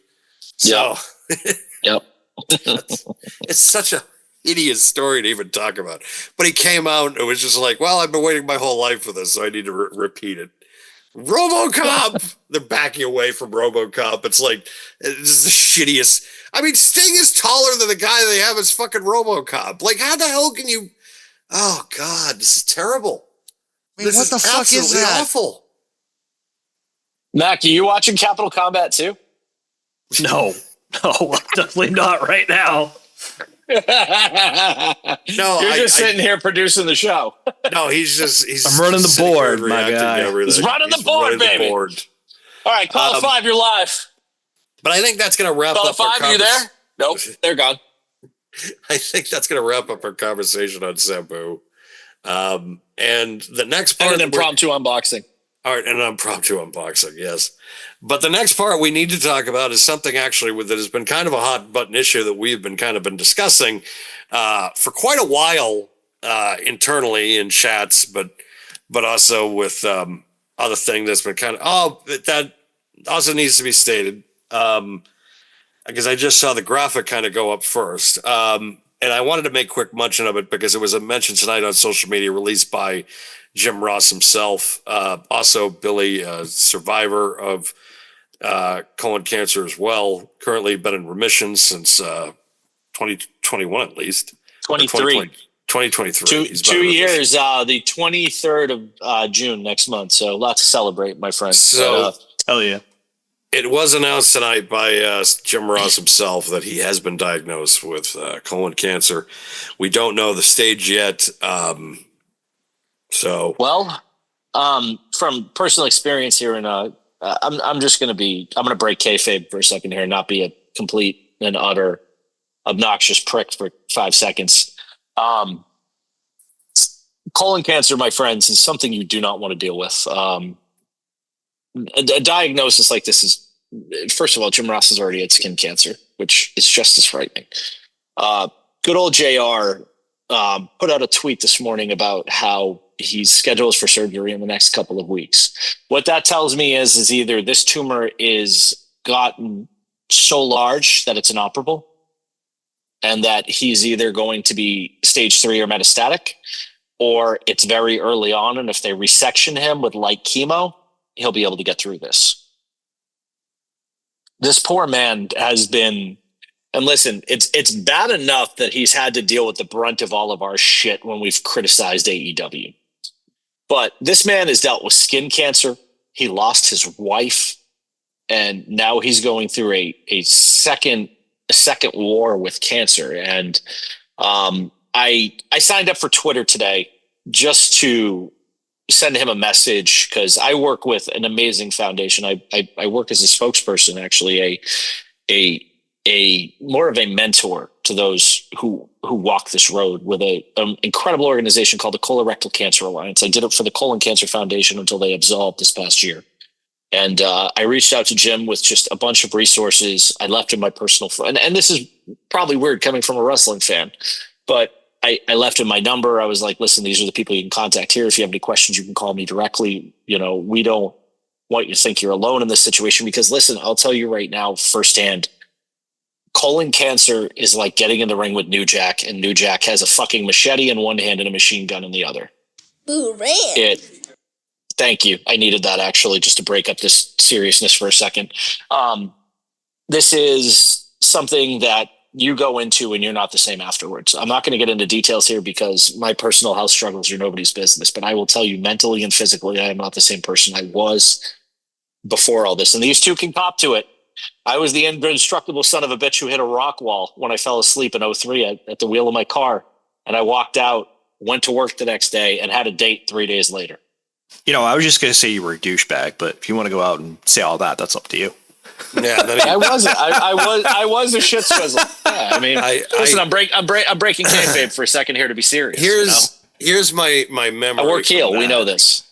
So you had the accident, and I had literally the same day, the first day that I had saw you after the accident was the same day that I had finally gotten enough money in my life that I bought my first replica title. Adult I remember size. It was the Big Eagle. Big Gold. So it was the Big Eagle. I thought it was Big Gold. I had it shipped to Dean and because I was still in Dean at this point. Yeah. So I literally had to go down to because you know how their post office was too, right? Yeah. So I had to go down there and sign for it. There. Yeah. So I'm just down there and I'm signing for it. I didn't even wait to get back to my room. I literally opened it like right there, and then I'm just touting around with it. And then all of a sudden, here's Mr. He's just limping around. Then he just sees the belt and he grabs it from me and he's just like running around the campus center with it. I'm like, but your knee. I'm like, I need this moment. Shut up. I just almost died. He's just running around like, oh. And listen, here's the worst part of this story, guys. I stayed at a girl's house till like 3 a.m. after partying 3 days straight and going to work. I didn't get laid. Fuck you, Marissa Krause. Allegedly. But anyway, JR, you are. He's not listening to thoughts. this. I'm bleeding, but Jesus Christ. Yeah, but listen, JR, you're in our thoughts. You're in our, for those of us who are religious, you're in our prayers. I wish you nothing but good health and remission from this horrible disease. Listen, if you want to go the witch doctor route, my man Papa Shango will take that thing out for you. But this is, no laughing matter. Like, I know I'm making jokes. That's, a lot of us as cancer survivors, that's how we cope with what we dealt with is literally through jokes. I mean, I'll be the first to tell you, I cried for the first like 3 days. And then I called Dan and I was like, well, they finally got into my ass. I don't know how they did it, but they did it. I mean, we were just talking about this week. I'm like, I don't understand how a man with no ass gets ass cancer. Like, I'm still trying to figure this out. He had cancer in his ass. It's like, but he has how no did he ass. get cancer in his ass? He has no ass. Like, how did this happen? This just kind of feels like the Herb Kazaz joke from literally a Seinfeld bit. It's just like, he has a cancer in his ass, but he has no ass. It's definitely a BoJack Horseman bit because Sarah Lynn talks about Herb when he dies. Yeah, he had cancer. It was in his ass. Being this week, which marked the 1 year anniversary of the passing of my brother, David. Rest in peace, big bro. Small we love cell. You, Dave. Yeah, it's still kind of sucks, hurts. No, it breaks just our hearts. it's still there where it's just like it felt like I got the phone call yesterday deal. And it's going to be like that for a long, long time. I remember when you called me and then you called Mac. That was a tough day. No, I think my mother dealt with the brunt of that because it was like she got the call at like 2:00 in the morning and she didn't wait. So she stayed awake the whole time. And then she started making calls at like 6:00. Because she didn't want to wake anybody. And I was just like, but and it's just, it affects everybody. Like it just, cancer just doesn't affect the person. It affects the family. It affects the people that the person is close to. It's everybody. And nobody wins. Even you feel like sometimes, you beat it sometimes. But then it's just the mental anguish that you deal with and the mental exhaustion that you deal with it. It's just something that and again, it doesn't affect you, but it affects the person that you're a sibling. It affects your wife, husband. It affects everybody. And it's just, it's just terrible. And the fact that Jim is having to go through this again, Billy's probably sucks. right.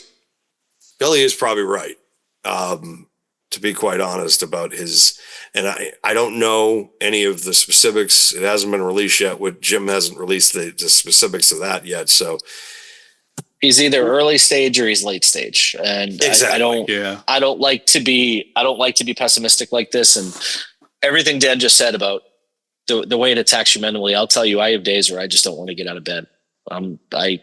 I asked the world, why am I here?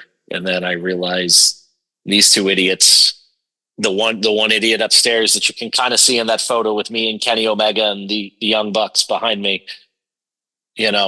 that's my wife, Rebecca, my dog, Maggie, cancer is one of those things that you have to walk into it and you have to be like, I'm going to fucking beat this thing like it owed me money. And I'll tell you right now, I crack jokes every day about how I was going to fuck cancer's girlfriend and then its wife and then its mother and then its grandmother. And let me tell you, I fucking annihilated cancer. I have raised $75,000 for charities to support people who could not support themselves for life-saving treatment. I have made this thing my bitch with this blue bracelet I wear on my wrist that never comes off my wrist. And, I'm thankful to be here, but, there's a lasting effect mentally. And for Jim to have to go through that, well, first of all, boomers get through everything and they're like, yeah, I'm fine. But he probably will never say it publicly, but there is a lot of mental anguish that comes with cancer. And with that being said, I would like to say this publicly: fuck cancer. Yeah. If there's, I'm not worried about getting sued from cancer. Hey, Meta, fuck cancer. They can say fuck cancer. Fuck cancer. It's just there's no other phrase, and I think honestly, it's like when the FCC didn't fine David Ortiz after the marathon bombing, and he says, "This is our fucking city." It's like, this is one of those times I think everybody could say he rallied Boston back to greatness. Yeah, we won the World Series that year. Greatest fucking designated hitter of all time. It's like you're just sitting there, you're like, he's fucking right. Let's go win this fucking thing. And just for the record, this is our fucking city. I don't care what anybody says. Brunson, Towns, Downs, ups, arounds, Tatum's fucking Achilles were praying for it. Celtics in 7. It's still great. That's still fuck extremely. And that's still extremely. No, no. Mac, hit the button, please. I can't say okay, that works. The New York Knicks fans have fuck them too. Well, no, they have waited and they haven't won a fucking championship in 50 years. The last time they were relevant, a guy wore 33 from Massachusetts. Yeah, and they didn't win. Yeah, exactly. They're not going to win now. They're not getting past Indiana. They haven't won in the 70s. They haven't won in the 70s. Indiana's the team to beat this year. I don't care what anybody says. I don't know. I think Minnesota. They just bounced. It's going to be Minnesota and Indiana in the finals. They bounced the Lakers out in 5, and they bounced the Warriors out in 5, which technically is a sweep. It's 5 games. It's a gentleman's sweep. It's wild. But you know what? It's going to be one of those teams, and it's going to be incredible. And it's going to be. I'm sad it's not the Celtics, but you know, it still could be the Celtics. Who knows? It's going to take a hell of a lot to get all the way there. But hey, I'll take just beating the Knicks. I'll hang a banner for that. Screw the Knicks again. Celtics in 7, baby. Let's go. Celtics in 7. Go C's. Do it. And hey, we get to. Well, you know what? Enough about basketball. Let's get back to this. Jim Ross, we love you. Jim, Godspeed from health. Everybody here at Pro Wrestling World. And Boomer Sooner, buddy. Boomer Sooner. This thing kind of, you beat this thing and you can come back to work. I will watch anything AEW that Jim Ross is on out of respect for this fight. And you know what? AEW has been turning a corner. AEW's opening last night was super fun and in picture-in-picture, if you didn't notice. I give them credit. Since they've moved to the small buildings, they really have kind of they're kicking some posterior. They're doing the old Ring of Honor method, and it's working. Good for props Tony Khan for listening to all of us shit on him for years and then turning around and throwing it in our face. Respect. Technically, I feel like he's doing a better job booking than Triple H, but we'll get to that later. Yeah. Hit the button or the yeet button. Yeah. Yeet. So the next topic, we kind of get out of the ones that are kind of more serious that we tried to make a little lighthearted. This is a discussion that we have kind of been having internally for a while. It has been a topic that has been kind of a hot button issue, not only in our circles, but also the majority of pro wrestling forums and podcasts and feeds for the last 10 years. And that has been the seriousness and focus and part of women's wrestling. Because there's always going to be the naysayers. And there's always going to be the people that say, yeah, but. And this week, one of the biggest icons of the industry currently for women's wrestling, Rhea Ripley, vented her frustrations on X, and it went viral, so to speak, and brought kind of the debate to the forefront yet again. Mac, do you want to, because considering you're a better narrator than I am, because I'm going to sit here and... Yeah, no, I got you. So this is what Rhea Ripley posted. This was actually yesterday. Women's wrestling fan, women deserve better. But in the same breath, she's sleeping with her boss. She should retire. She doesn't deserve it. She's handed everything and never worked for anything. I hope she gets injured. And then she goes on to say, you guys are the reason it's so difficult to be taken seriously as a women's wrestler. She goes on a little bit further to elaborate that if you put as much effort into your own miserable lives as you put into degrading successful women, then maybe you would accomplish something yourself. So when I pulled the picture, just to kind of read you the stats of this, there were almost 2,000 comments. There were 8.6 thousand reposts, 42,000 likes, and then I don't even know what the other bookmark thing is, 1.9K. So, I mean, this has gotten around at this point. Mm-hmm. It's funny to me, though, because Big E just had a conversation about the disparity, too, that you were talking about.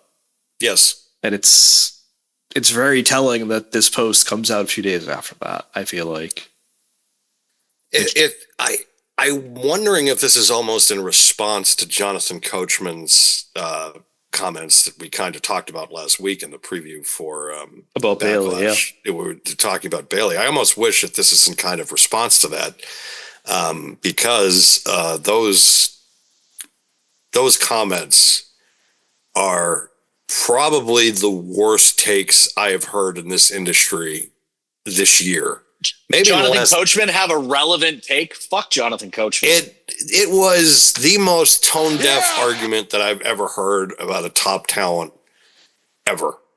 Yeah, fuck Jonathan Coachman and anything he says. It came from a guy that has been fired 3 times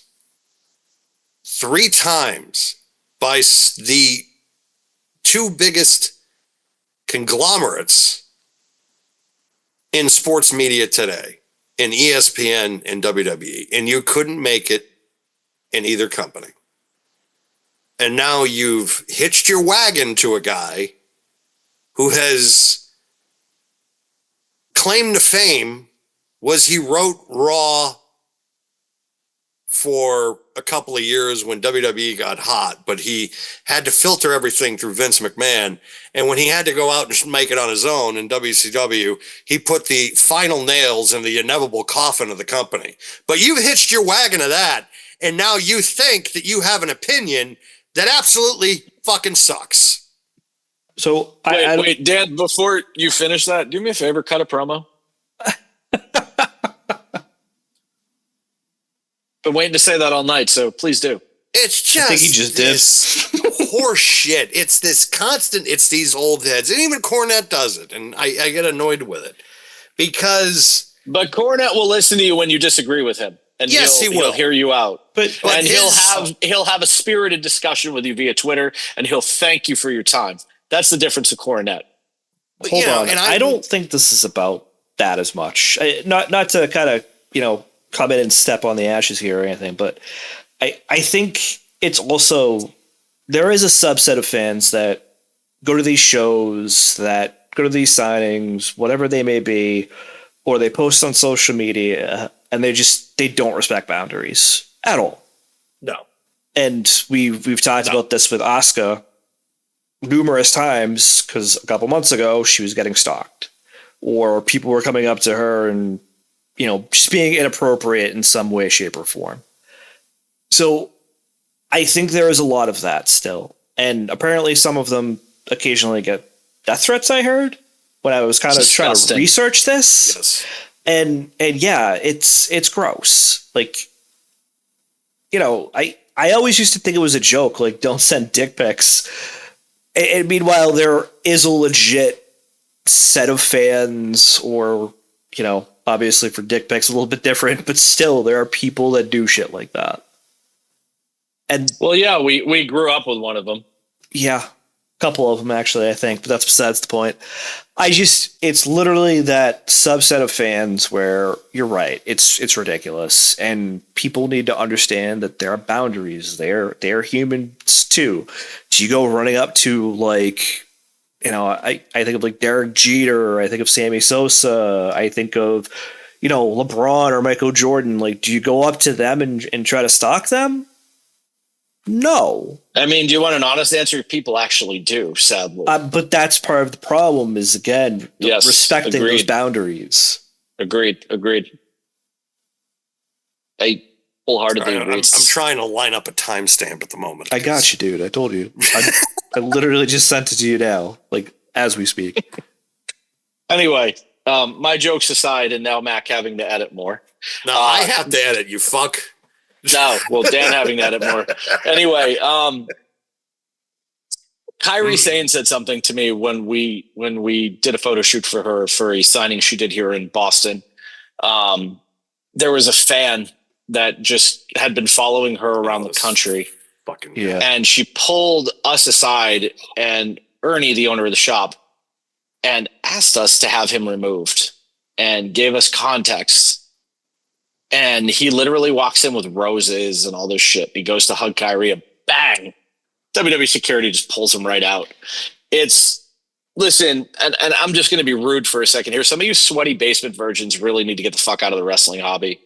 Some of you need to download Tinder, download Bumble, download Grindr, whatever your preference is, and you need to touch a woman. You need to go to Vegas. You need to head to the Bunny Ranch. You need to do what Butters did in that episode. I'm being polite, Dan, so you don't have to edit anymore. You need to touch that spot on Paris Hilton that Butters touched and thought was warm and squishy. You need to also touch grass. It's free. It's outside. It's green. It's warm outside. As a fan of wrestling who has really, really been sold on women's wrestling in the last 5-10 years, since Stephanie McMahon stepped in and said, give women a chance, and the women's evolution happened. And you know what? As much as I'm not a fan of her character work, I'm going to separate this. I'm not a fan of Mercedes Moné. And it's not because I think she's a bad talent. I just think she is obnoxious. I think her character is obnoxious. So yeah, the gimmick's working, plain and simple. But I'm just not a fan of it. I think she's booked too strong, and I'd like to see more back and forth with her. I'm not going to bury her. There's no reason to bury her. But the simple fact is, as someone who enjoys, watches, and religiously follows women's wrestling, it's disgusting to see how some of you people are towards performers. And these are people who bring us joy and happiness, who have lives and spouses and partners and problems just like the rest of us. And if there is one thing I can say about Rhea Ripley, she never misses. And she is one of the most beloved talents in wrestling right now. She's quite possibly one of the greatest female wrestlers of all time. And what a meteoric rise she's had. What an incredible story. And look at the door she opened with just being from Australia to give another market, wrestling. And look at the return we've gotten so far with Zarya and her. And I'll put her over too, because I adore her, Indy Hartwell. She's kicking ass in TNA. And excuse me, the Iconics too. I how dare I forget them? They're wonderful too. But man, y'all really gotta touch grass, man, and get out of your own heads. She's right. That's all I have to say. I think the problem that the majority of the wrestling fandom is that they want it both ways. They want the female wrestling fan, female wrestler, to be almost as high work rate as the male talent. And yet at the same time, they still want these girls to be like in the Divas era. They want them to be like 9s and 10s, you know? It's kind of like what Yin Yang said, you know, I want a dime that's top of the line. And that's their mentality of things. And they treat these women like pieces of meat. And then, of course, they have to come out with, it'll never get over. You know, the reason why this industry is lacking is because they devote too much time to women talent. And it's just, again, a comment that is so lost in old headness. Like, it's just, a lot of these old timers really don't know what they're talking about, that have to just sit there and be like, you know, the women, you know, and they just have to go on and say that they'll never get over as much as the men. And it's just like that. It's simply not the case. One of the signings that I worked at with Billy was actually Alexa Bliss. That was the first signing that I worked with Billy on for Ernie. And that was in 2018. Now, Alexa Bliss at this time was considered a heel. And she probably had one of the longest lines I had ever seen for a talent for a signing. And I've been to a few that have been pretty, like this line I think was longer than the one that I went to meet Hulk Hogan at down in Tampa. And this was, the majority of them were kids. And I remember the end of the night, signings finishing up, and the crowd of the kids were like waiting behind the building for her to come out. It was like, and I'm just sitting there and I'm like,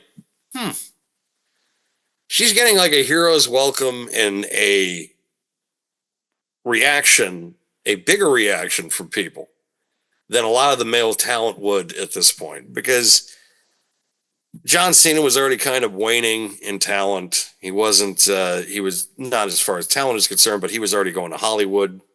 He was spending more time out there. So his full-time days were starting to wind down.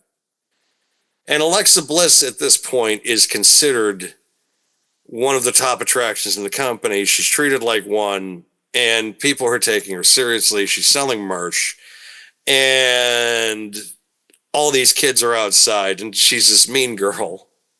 But yet at the same time, these kids love her. She's beloved. So that was kind of the point for me that I was just like, okay. And then the same time, you have Asuka and Charlotte putting on one of the best women's matches in Mania history.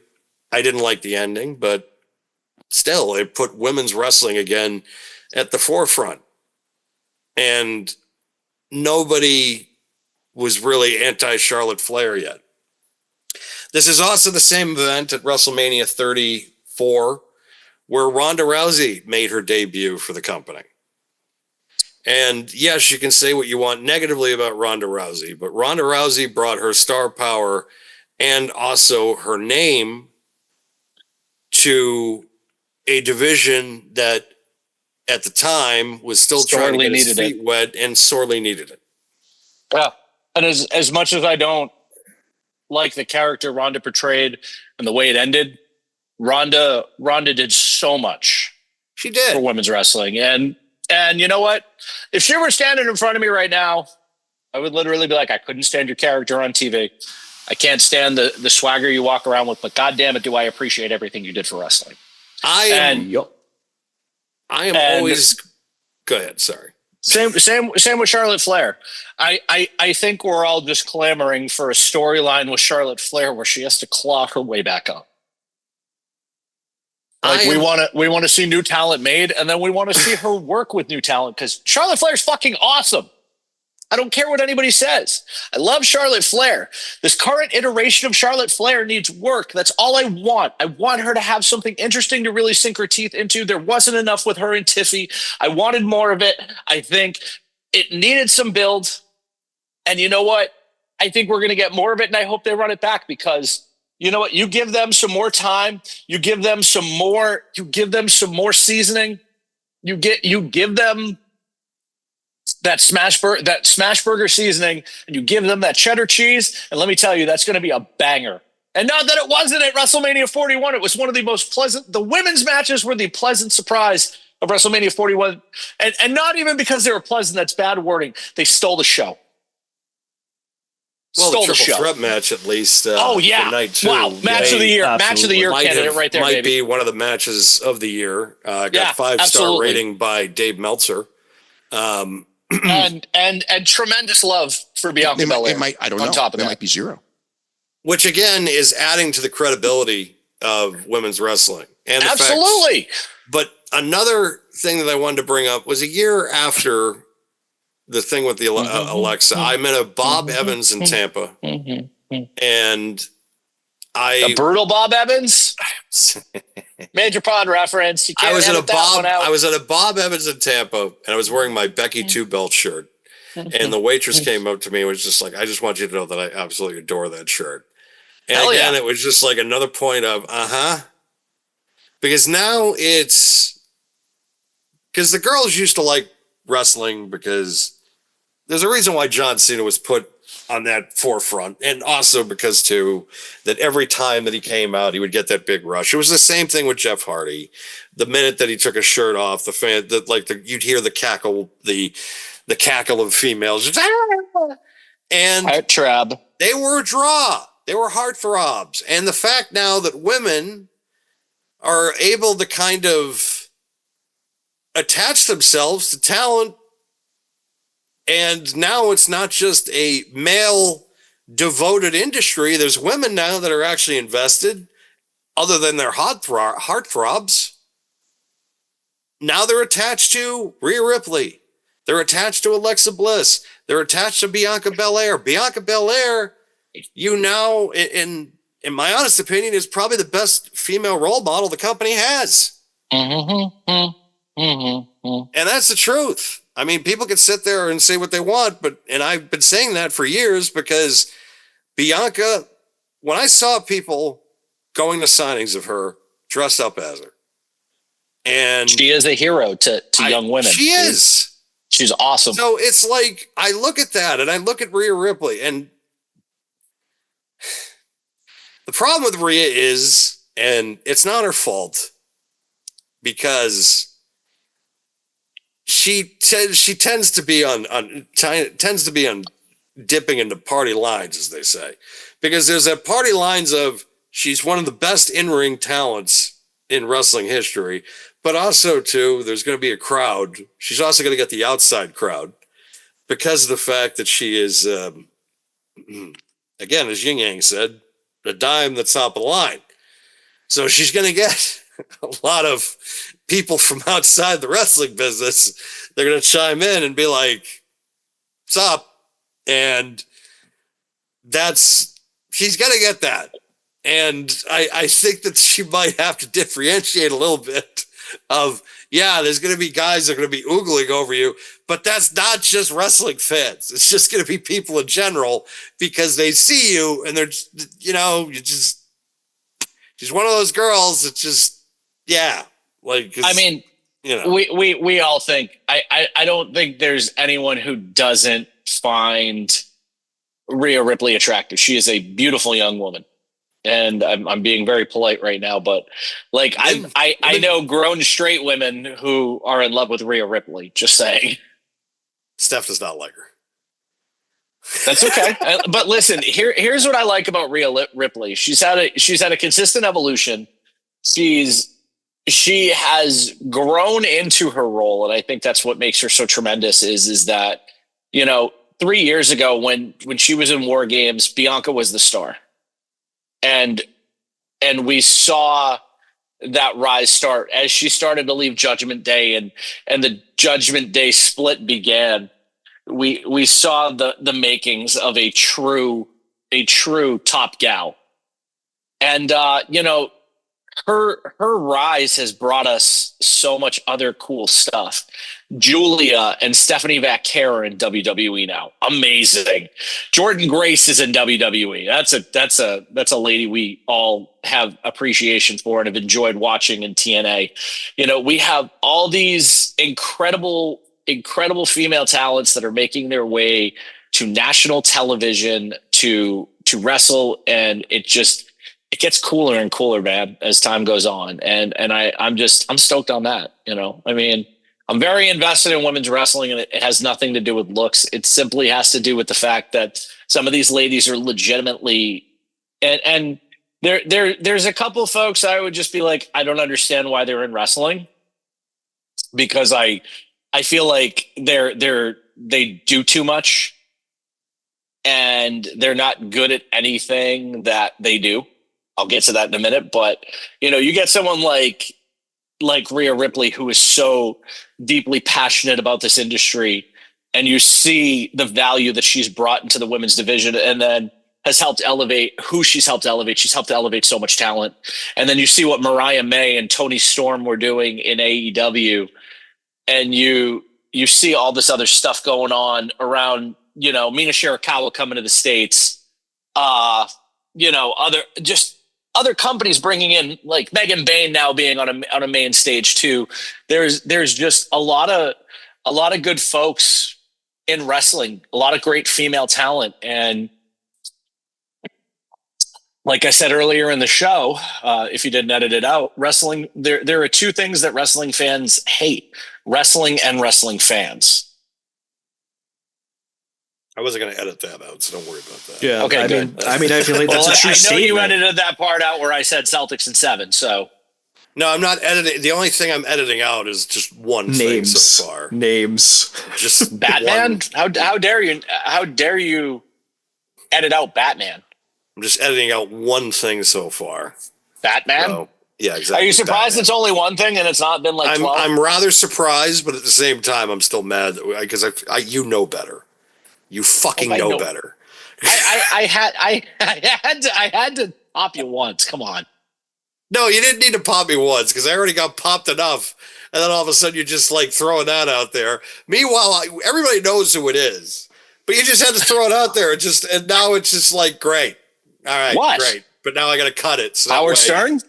Yeah, exactly, Howard. We're talking about who, Robin. Baba Booey. Howard Stern's penis. Whatever. It's fine. Listen, if you guys want to know what I said, subscribe to the PWW Talks Patreon. $9,999 a month. It's the Supermark tier. I give a whole shoot interview about Name Redacted. About the Atlanta Falcons. It's like we'll give our entire conversation about the Denver Broncos. And it'll the be Atlanta Falcons. Our conversation this week will be that asshole, the Denver Broncos. I feel like Homer Simpson right now. The Denver Broncos. They suck. You just don't understand football, Marge. Papayan. You know what's funny is I think they won the Super Bowl within a couple of years after that episode, if I'm not mistaken. I'm pretty sure, yeah. Because that was the famous Elway run in 32, and I think it was 32 and 33. Yeah. So it was like after that, which is funny because it's like, oh, Homer, you own the team, and they just won the Super Bowl back to back. Thank you, Terrell Davis. Sticky footballs. But yeah, I think Elway's contract. I think to close it out on this, it's like, it's always gonna be an argument that's never going to kind of get, because there's always gonna be those idiots that just think the way they do. They're never gonna change, and it's a shame because they're gonna miss out on what I think is amazing wrestling. Yeah, they're going to miss out on amazing wrestling and the next generation of great female talent because there's going to be more that's going to come out that you're going to be like, oh, I'm sick of this. But I feel like that we're getting to the point where a lot of the female talent is going to outshine the men. I think It was it's time that they were I think it's doing already it. happening. It's already happening, man. It's Yeah. already happened That's- at some point, at one point. And it happened in 2019. It happened in 2020 at certain points. It happened, Yeah. it's happened over the years. It happened And at if you're not WrestleMania watching this year. NXT right now, you're insane. Well, NXT yeah. is the best product. Once again, 10 years after its initial surge, the greatest booker in the history of booking, the greatest superstar of all time, in the words of the Nature Boy Ric Flair, the 24-time World Heavyweight Champion, Nature Boy Ric Flair. That's right. Yeah, we don't acknowledge John Cena in this house. We don't. Sorry. It's 24 times now. That's the record. And listen, if you want to discuss why we don't like John Cena, there's valid reasons. I But feel like we do that enough on this show. Really, we do. the simple fact of the matter is that women's wrestling is awesome. And I said it earlier in the show. I made a comment about Nikita Lyons, and the reason I say that is because Nikita Lyons is a boxer. She's an entrepreneur. She's a wrestler. She's a this. She's a that. And she's good at none of it. You know why? Because all you ever see her do on social media is shake her ass, botch, and congratulations, you can shadow box and you can shake your butt. The simple fact of the matter is that most wrestling fans want to see someone that can work. And Nikita Lyons has been in wrestling long enough that she should be able to have. I think you're just upset with Nikita Lyons because you have no ass and she has an ass. No, that's not it at all. Listen, I remember the first clips that we saw of her that went viral when she did that awesome spot with the split. And you know what? I think we all had high hopes for her. And the problem with those high hopes is that nothing came of it. Well, I mean, didn't she get injured like right after that too? Anyways, She's torn her ACL twice. No, Yes. I understand that, but I'm pretty sure that spot that you're talking about, she got hurt like I think like a month or two later, if I remember correctly. Yeah, she did. So at that point, a lot She of did. people just kind of forgot, and when she came back, you could just tell. Like, you could just tell it was not going to go anyway. But here's the problem. Here's the concern I have is like you see clips of her and nothing is ever about wrestling. It's about everything else. And it's like you're mid at all these things. Like focus in on this craft. You have this incredible opportunity. And we hear you talking, and don't get me wrong, I respect tremendously that she supports veterans. I respect tremendously that she has some good views on things, on like, you know, environmental protection and so forth like that. And I have a tremendous amount of respect for that. And I'm sure the person is an incredible person. She's like, from what everybody says who's met her at like signings or anything like that, they've had nice things to say about her. But I want you to focus in on this craft. I want her to find, like, I don't want to see anybody fail in wrestling. As you can obviously tell, I have kind of more of a positive outcome on wrestling than these two. These two hate everything. Fuck you. I'm kind of, I'm of the three of us, I'm the Labrador when it comes to wrestling. I shit on fucking CM Punk for how many years? And then he goes back to WWE and finally it's just like, I missed him so much. You know what? I was angry because I didn't have the whole story. And I feel like every time we heard him talk, it was just vitriol. Never, you know, I got to do these amazing things. I got to do this. I got to do that. I felt like we got a lot of just vitriol, if you will. And I wanted to hear really what it was. And then like I went back and I started to watch a lot of the stuff that he discussed, like when he gave a speech at the Cauliflower Alley Club and stuff like that. And, you know, I really dug his speech at the Cauliflower Alley Club and just some of the stuff that he talked about. And he made a comment that really resonated with me. And this is what started to turn the corner is he said, Dusty liked me, Piper liked me, Terry liked me. And for me, I watched this during a time of my life that was very dark. I watched this during this because this was in 2020, if I remember the speech. And I was sick at the time and I was dealing with a lot and I was coming to terms with, you know, what potentially could happen in my life, what could happen to me, and, you know, what could I do to, you know, get through this. And I watched that speech and it gave me some hope. not gonna lie. And then he came back to AEW, and I was like, all right, this is kind of cool, actually. Not gonna lie. And Yeah, I mean, I agree with you. I agree with you there that there was kind of a period where, yeah, it was vitriol, but I honestly think he was just burned out by the entire industry. I was for a long time. And not to bury Vince McMahon any more than he's already buried himself. But like, I feel like Vince needed to hand over the reins a lot sooner than he did.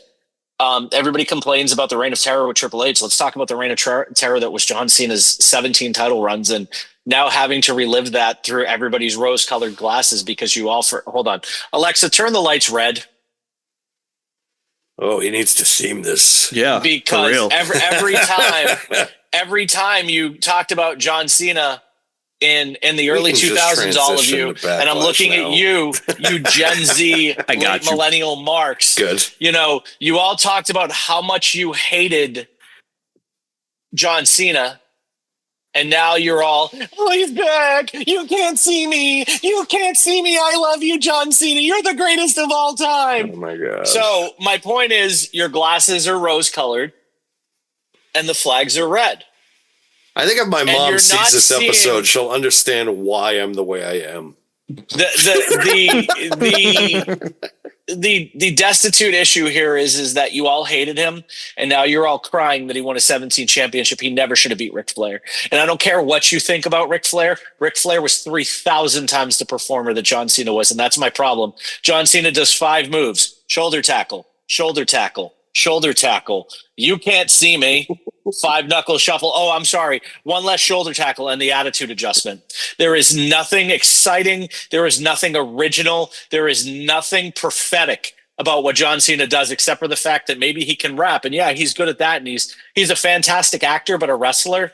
He is the Nikita Lyons of men's wrestling. I shit on His shoulder Warrior. tackles are the ugliest things. He has the shittiest shoulder tackle I've ever seen. And listen, Warrior, as much as I love the Warrior Ultimate shoulder Warrior, tackles he was the were same better. problem. But his shoulder tackle was better. But here's the problem. Ultimate Warrior had 4 moves: run, shoulder tackle, press slam, pin. No, don't forget the splash. Oh, and he went, Don't forget the splash. Don't forget the splash. And his promos. He did a German suplex one time to fucking Rick Rude though. He did. At SummerSlam '89. So and he shook the ropes and he gave promos that sounded like he snorted an 8-ball before he got on camera. Load the spaceship with the rocket fuel. You wouldn't put rocket fuel in a spaceship, Warrior. Yeah, we have all of his ultimates. The Warriors, because that would be a tragedy. Every ultimate they've released, though, for Warrior, we have. And the new one with the Honky Tonk Man for the Coliseum collection, we'll be buying as well. But here's the stupid thing. We're the assholes. He's toyetic, but he's also an anomaly in wrestling because he got over. And he was the handpicked successor to Hogan, who at the time was the unsurmountable mountain of wrestling. And I'm not a big Hulk Hogan fan. Terry has lived long enough for himself to become the villain. Okay. You sure about that, brother? I like Rip Thompson. Thank you, brother. But the simple fact of the matter is that Hulk Hogan went through what Harvey Dent went through. Brother. You either die a hero or you live long enough to see yourself become the villain. And he has proven that quote to be 100% true. And it's unfortunate because Hulk Hogan was one of my childhood heroes, and his actions and his involvements, and I'm not talking politics, I'm talking everything else. Listen, I don't talk politics, so that's not something I'm going to discuss on this show or any show. But his involvement with some of these fucking things that he's gotten himself into in the last 20 years, he's literally become the. Ugh. Same with Vince. Same thing. The wrestling company idea is single-handedly the dumbest idea I have ever seen this man have. And that covers a lot of ground. It is an absolute embarrassment that he wants to have like a catch wrestling company, and he has no experience with amateur wrestling on a high level whatsoever. And he wants to try and be like, I was inspired by that Gable Stevens match, dude, that Olympic match. It's like, no, you weren't. You were not inspired. Stop lying. I said it after the Netflix deal. I just said, Terry should just go away. Do his signings, but I don't want to see him on TV anymore. He's become a politician and a con man, and that's the problem I have. Like, again, not a political thing, but the simple fact that like he was like the right hand of Trump's campaign with the whole MAGA powers thing that he did. Like, dude, like, we get it. You're Republican, and that's fine. And nobody hates Undertaker for being Republican. No, but you're a professional wrestler. When I meet you and I shake your hand, I want to talk about when you slammed Andre. I want to talk about when you went to TNA, or I want to talk about when you returned to WWE and you brought the NWO with you, or I want to talk about when you were Mr. America. I want to talk about getting to see your last match in Boston at SummerSlam 06. I don't want to talk about real American beer, and I don't want to talk about Donald Trump. Like, you are one of the most polarizing figures in the history of wrestling, the greatest heel turn of all time, the single foremost definition of a true heel turn. And yeah, like I don't care about your politics. I don't care about your beer. I'm not a drinker. I want you to be Hulk Hogan when I meet you, not Terry Bollea. I care about the character. I don't care about the exactly. Like, and I'm not going to get into my religious beliefs, my personal life here or anything, but same thing with Ludwig Borga. Fuck that guy. Mm-hmm. And I'm sure you can figure out why I'm saying fuck that guy. Well, I'm just in general. I mean, not you, but just in general, he's a piece of shit. Yeah. But the simple fact of the matter is there's a lot of that in wrestling, and sometimes it's very hard to separate the human being from the character when the character becomes the human being. Like, even Ric Flair has, like, he's not died off, but like he started to value his privacy. I mean, listen, if you want to meet Ric Flair, just go to Tampa and hang out at a yard house. He'll show up at the bar eventually. But there are certain things people need to learn in public settings. Rick Steiner's another one.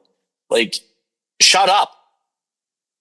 You're affecting your wallet, and you're killing the childhood of everybody who likes you. And also, you could affect your son's massive and trajectory. Let's not kill the simple fact that your son is going to be world heavyweight champion by WrestleMania 42. He's going to have... I don't know about that. I don't know if it's going to be 42, but I think it's very possible he challenges for it at 42. I think the problem with Braun right now is, there's tremendous promise, but at the same time, as far as character growth, I really haven't seen a lot. And that's why they put him with Seth Rollins and Paul Heyman, and that was the best thing they could do for him. Yeah, and I think that's kind of, like, they'll probably do like a you can be the unbreakable badass. You can be the unbreakable badass for your entire career, but you'll be unbreakably boring in 6 months. He's pretty much going to be Wardlow to Seth Rollins for a while. So, but if it helps him grow, it helps him grow. Yeah, I agree. But we're now going to get to the main topic after the main reason that we're on Facebook. I felt like we stalled to get to this point. Oh, Hey, listen, I took a left turn and had to make fun of somebody. No, I don't mean it that way necessarily. I mean it more 7 or 8 people, actually. I mean it more in the sense that we're stalling because it was not a great show. Because it was just like this is going to be the shortest segment on the show. Backlash wasn't as bad as we thought it was going to be, but it proved that WWE and listen, we're not objective. We don't just hate one company. We're objective, and this is me not even being on the show. I'm objective in general. If you look at my social media, I listen. I'm one of the people who likes Jey Uso as champion because I think he's a lot of fun.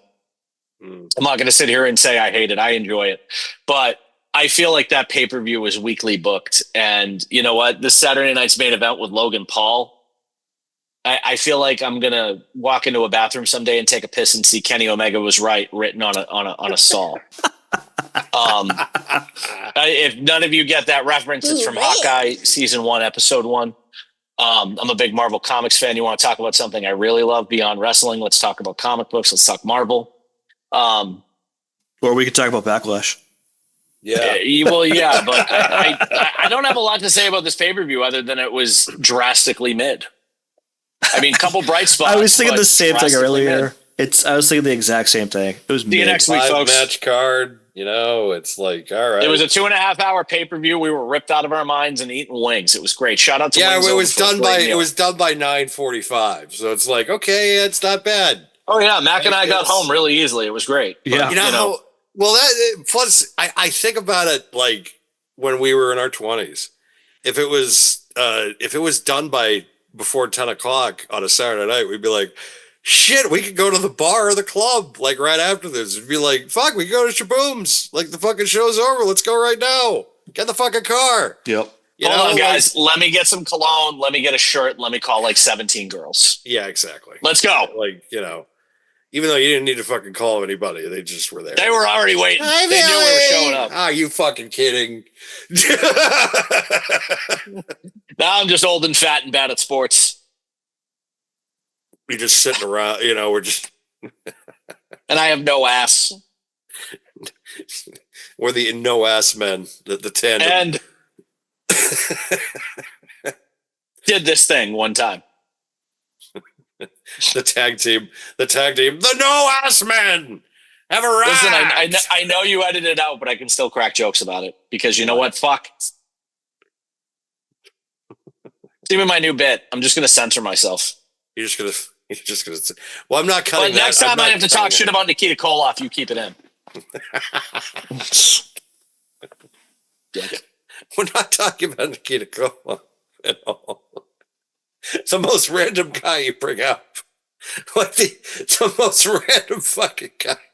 I'm seeing Flair with the butterfly robot now because Capital Combat's still on, and it's just like, and his hair is fucking perfect.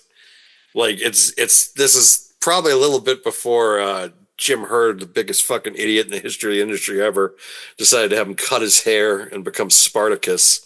Fucking dumbest goddamn call I've ever heard in my life.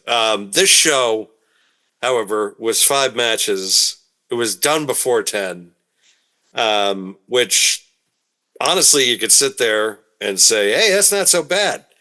But still at the same time, the way that they charge for these fucking ticket prices, you'd think I'd want like an 8-hour show like you're watching WrestleMania 35. Listen. In fact, I spent how much money for fucking pay-per-view for the tickets right now? And I got second row tickets to SummerSlam with the VIP experience. I haven't told you guys this yet. And literally, I had to spread my butt cheeks for Playgirl magazine under the name Mike Honcho to pay for him. Boo ran. That's the biggest lie I've ever heard in my life. You didn't get the reference. Fuck you. I didn't get it either, actually, to be honest. But. It's a Talladega Nights reference. Ricky, that one summer, you went to camp. Yeah. Okay. I spread my butt cheeks as Mike Honcho for Playgirl magazine. Oh, that big gold belt. Can I get a yeet for that? Yeet. Thank you, Mac. Appreciate you. I'm seeing the big gold belt up close again, and it's just like, Dan, like you don't watch wrestling 24 hours a day. Hey, look, that's why I get paid to do this. Like they need somebody that is a brain and also someone that can be fair and impartial and not try to be completely biased about everything. Watches too much wrestling.com. Hey, look. I love it. Everybody else does it. Here's the thing about wrestling fans, and because we've talked about this for eons and eons. You always know that there's somebody else out there that's devoting more hours into wrestling than you are. There's always somebody. And they're the people that you mentioned earlier that need to go out and kind of touch grass and, just maybe go to Vegas and enjoy themselves out there. Yeah, What fell? I don't know. I don't know. No, something fell, and I just heard it, and it was like, What just fell? It's one of the cabinets. It's like a big domino effect. Oh no! My level of respect for people who hate women's wrestling. There's no such thing as a pee break match anymore, guys. Well, I mean, Unless Logan Paul's on. I could think of one match that we could, Listen, I don't have anything else to say about Backlash. That it was fun, but it was mid. We need to talk about at least give somewhat of a match by match breakdown.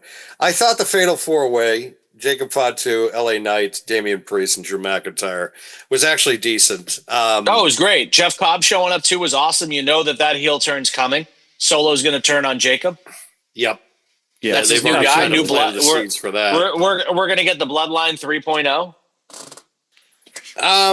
Yeah, because they need to turn Jacob Fatu babyface. It just needs to happen. That's another guy who's going to be a world champion in 2 years. Oh, of course. Absolutely. Yadi Amin. He might be on the fast track plan, to be quite honest, because... Yadi Amin, that might be the guy to be Jacob. That might be the guy to be Jey Uso. I mean, everybody's talking about Ace of Pro Wrestling on Instagram put a thing up being like, Jey Uso needs to get dethroned by Seth Rollins at Money in the Bank. Too soon. Too soon. Let's not play hot potato with a world title that actually has prestige. The SummerSlam, though, like title change. I mean, I'm wondering though if Cody's going to get the belt back from Cena at SummerSlam, which I firmly expect. I think he comes back at Money in the Bank, beats the crap out of Cena, and just goes SummerSlam. Well, there's a rumor going around that they are setting up something for Money in the Bank because it's going to be in Los Angeles. Let Karrion Kross win it. There Travis Scott is going to be involved in a match. Oh, come on. Yeah. And that's our show, folks. Good night. I told you the next time we talk about Travis Scott, I'm out. Yeah, well, it needs to be. Yeah. So, the Fatal 4-Way was good, but honestly, I'm not even going to lie. I was so baked, I don't remember most of that show. Dan put Live Resident in front of me, and the rest was a grift ball. I'm still fucking pulling. Listen, at the end of the day, though, like I feel like even if that wasn't the case, it's still a mid show. Yeah, it's still mid. I mean, John Cena and Randy Orton was okay. Like, it was the prototypical John Cena and Randy Orton match. I think it was better than everybody expected, though. John Cena bent his knees and leaned over forward every time he was going to get in a fight. He looked like a wrestler. He looked like Stone Cold in WWF Warzone. Randy Orton, as usual, carried him. Good. Randy Orton carried that entire match. No shock, because John Cena couldn't carry a cheeseburger to his table from the counter. We obviously know that from Total Divas. You don't want to scratch his marble. I mean, Oh God. Or his granite countertops, whatever they were. But I just, exactly. I feel like John Cena, this is nostalgia. This is some kid's Hulk Hogan, but for fuck's sake, Hulk Hogan at 51 was better than John Cena at 48. You need to text me if you're leaving the. You need to text me if you're up past a certain hour. It's like, the fuck am I staying? Okay, Dad. What kind of human being do you have? Mind you, this costume could be fucking put up for dramatic effect to make him just but also I think that's somehow. I know a lot of people that after they saw that did not look at him in the same way. Shocking. And it's hard to. And not in a good way, a negative light. So it's like. He's a weird fucking dude. But I don't know if he did that to if he was working people or if that was. John Cena's not that smart. Shut up. I don't know, man. The simple fact that the WWE has the audacity to call him the greatest of all time is embarrassing too. I mean, but he's also one of the few guys that they've still kind of had a decent relationship with, because they don't have a good relationship with Flair because he's working on the other side, so they can't call him the GOAT. Flair did that to himself. Well, yeah, he did, obviously. Flair came out and shoot promos talking all this shit, let his relationship go to the side with Hunter. Ric Flair doesn't understand how lucky he is to be alive, unfortunately. And I love Ric Flair. But, Ric Flair's another weird dude. Like, when I met him, he was like stroking my wife's hair. He's a strange dude. You can't. Because he can't turn the gimmick off. No. But John Cena was dead to me when he started doing the Marine salute with 3 fingers going like this. God, that's everybody seems. We were just talking about that the other day. That's the same reason and for I me. agreed with you if you remember. Yeah, you did. It's funny because that seemed to be the turning point where one of our one of the people that we used to hang with, that I'm going to remain nameless because again I don't want to get Fuck sued. that guy too. But yeah, timestamp it. But he at that moment I think became an uber fan of John Cena, and then the majority of us was just like, oh really? He respects the military. Girl left me behind, and I'm going in the military because I'm sad. Again, he can mention that because we don't know this person by name, right? We can mention that. Listen, fuck blank blank. Exactly. Listen, but the simple we're talking fact about of the Denver matter is Broncos. the Denver Broncos. You know. No, you know what? We're gonna call him the New York Giants. Exactly. We're gonna call him the Dallas Cowboys. See, this is how you bury people. You do it this way. This is how you do it. You can bury people and mention. I have always been the loudest of us, and I am the one who would say "fuck Bad Boy" as a record staff and a label. Because I just have a big mouth, and that's the way I am. I don't mind getting punched in the mouth and then laughing about it. Well, maybe back then, but now I'm just old. So I'm just old and grumpy now. That's what it is. But my God, when I think that's about the time that we all started to dislike him too. And then that person also took, I think it was 5 Singapore cane shots from us. Oh God. And I wound up and ran at him and put him down, which, let me tell you, I wish I hit him in the head. I would have loved to have given that kid a concussion. Like he needs Violence is the answer, kids, only in certain scenarios. Like he needs it. Like he needs it. Well, I mean, he was dropped on his head quite a few times. Started a barbecue business, bought a truck for some reason, then folded. All right, enough about this person that I can't name. The Denver Broncos. It's the Dallas Cowboys. King Booker. Jesus Christ. Mac, play a sound clip. So What the fuck is back that? to Backlash. So back to Backlash. Okay, so Jacob Fatu retains the title. I have not heard any word on Drew McIntyre's status because I know he literally just fell on his fucking head with that. I hope he's well. And that's a guy we were afraid that protect the us, WWE Drew. Protect Drew. You know what? That's a guy that we thought everybody was going to hate after he won the title during the pandemic. And man, what a meteoric rise! What a fantastic rise! And we're big Drew McIntyre marks. He should be champion now. Oh yeah, agreed. Him and Jey Uso would be a fun feud, I think. Yeah, it would. But he should be champion now. And then you give him the ultimate payoff after a good chase. I think that would legitimize Jey Uso too. And then you put Jey Uso in the chase, and you let them run it. You let them run it back a few times. It would be fun. Absolute nothing but love for Drew McIntyre and how great of a heel he is. And if you don't like Drew McIntyre, you don't understand wrestling. He's just fucking great. That's 100% true. He's Bret Hart Foundation 97 great. Oh, that's a bold claim. That's a random claim, dude. He is a quintessential heel, and I don't care what anybody says about him. You can't tell me wrong about Drew McIntyre. I agree. Unless he farts on the Pope or something like that. We're not mentioning the Pope. He's from Chicago.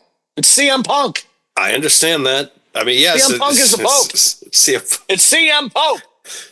Can you imagine though if all of a sudden just like the doors opened, like the smoke? Look at my! Oh god! Oh my god! What do you see? The The cult new of Pope! meat with extra cheese. He wouldn't take the job though, because he'd be like, "Why am I doing this?" I'll take a double. Give me extra cheese. Why am I doing this? And I'd like to introduce my new cardinal, Jim Cornette. Goddamn!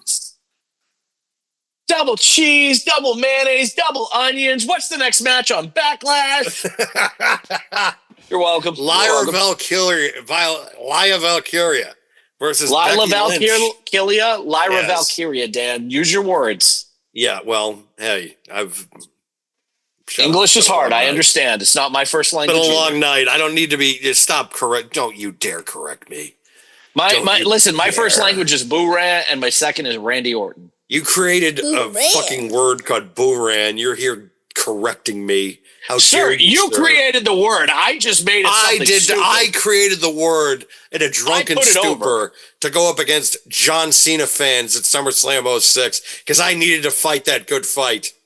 And then what did you And you decide know what? to do? I stopped them from fighting you because you were in Nam. Exactly. They didn't know I was in Vietnam. I still don't know if you were. Draft Dodger. Lyra Valkyria. That was a good match, actually. And Becky Lynch for the Intercontinental Championship, which we I felt said kind of ended suddenly. It looked like Lyra suffered like a broken nose when Becky was going for an eye poke, which is rather kind of like how did that happen? It was just a little bit off, but shout out to Lyra and Becky for both being professionals, taking it home still clean. I think you could go further with them. Unfortunately, it doesn't look like they're going to. Lyra Valkyria is finally breaking out, and I'm excited about that.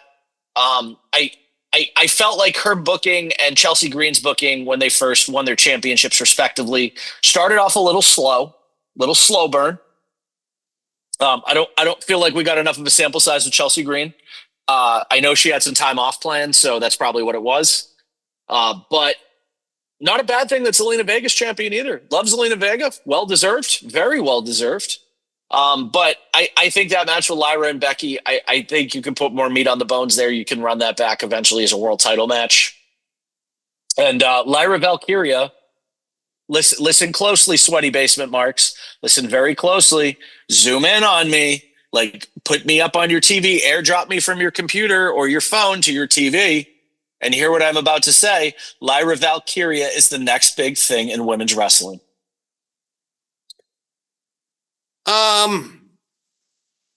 mean, the problem that Lyra's going to have to deal with is the fact of that there's a lot of girls coming up around the same age bracket that she is that might outshadow her quickly. She needs to kind of come up with do something in her character to make herself a little bit more unique, because I feel like she's going to get lost in the shuffle with a lot of these up and comers coming up quick. Because we have Julia now making her debut to the main roster. Same thing with Roxanne Julia's well Perez. established though. Yeah, Roxanne Perez, I'm a little slow to the punch on. She just kind of feels like Alexa Bliss 2.0. Like the whole mean girl thing is kind of played, but she's very talented. Yes. She is phenomenal in the ring. I love when she hits the ropes and she hits the bottom rope. That's really interesting. Pop Rocks is a cool finisher. I think especially for her at 22, she has a very long and fruitful career ahead of her. But don't sell Lyra short. You can build Lyra as she goes along.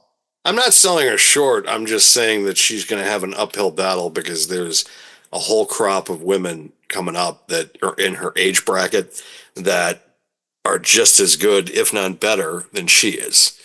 And I'm not ready to get off the Lyra train yet. I've appreciated her. Again, I'm not off her train. I'm just saying. Yeah. Well, Roxanne Perez is younger, has more Lord. time. A lot of those girls are probably still going to split their time between NXT and the main roster. I think Julie is a little older than you're thinking too.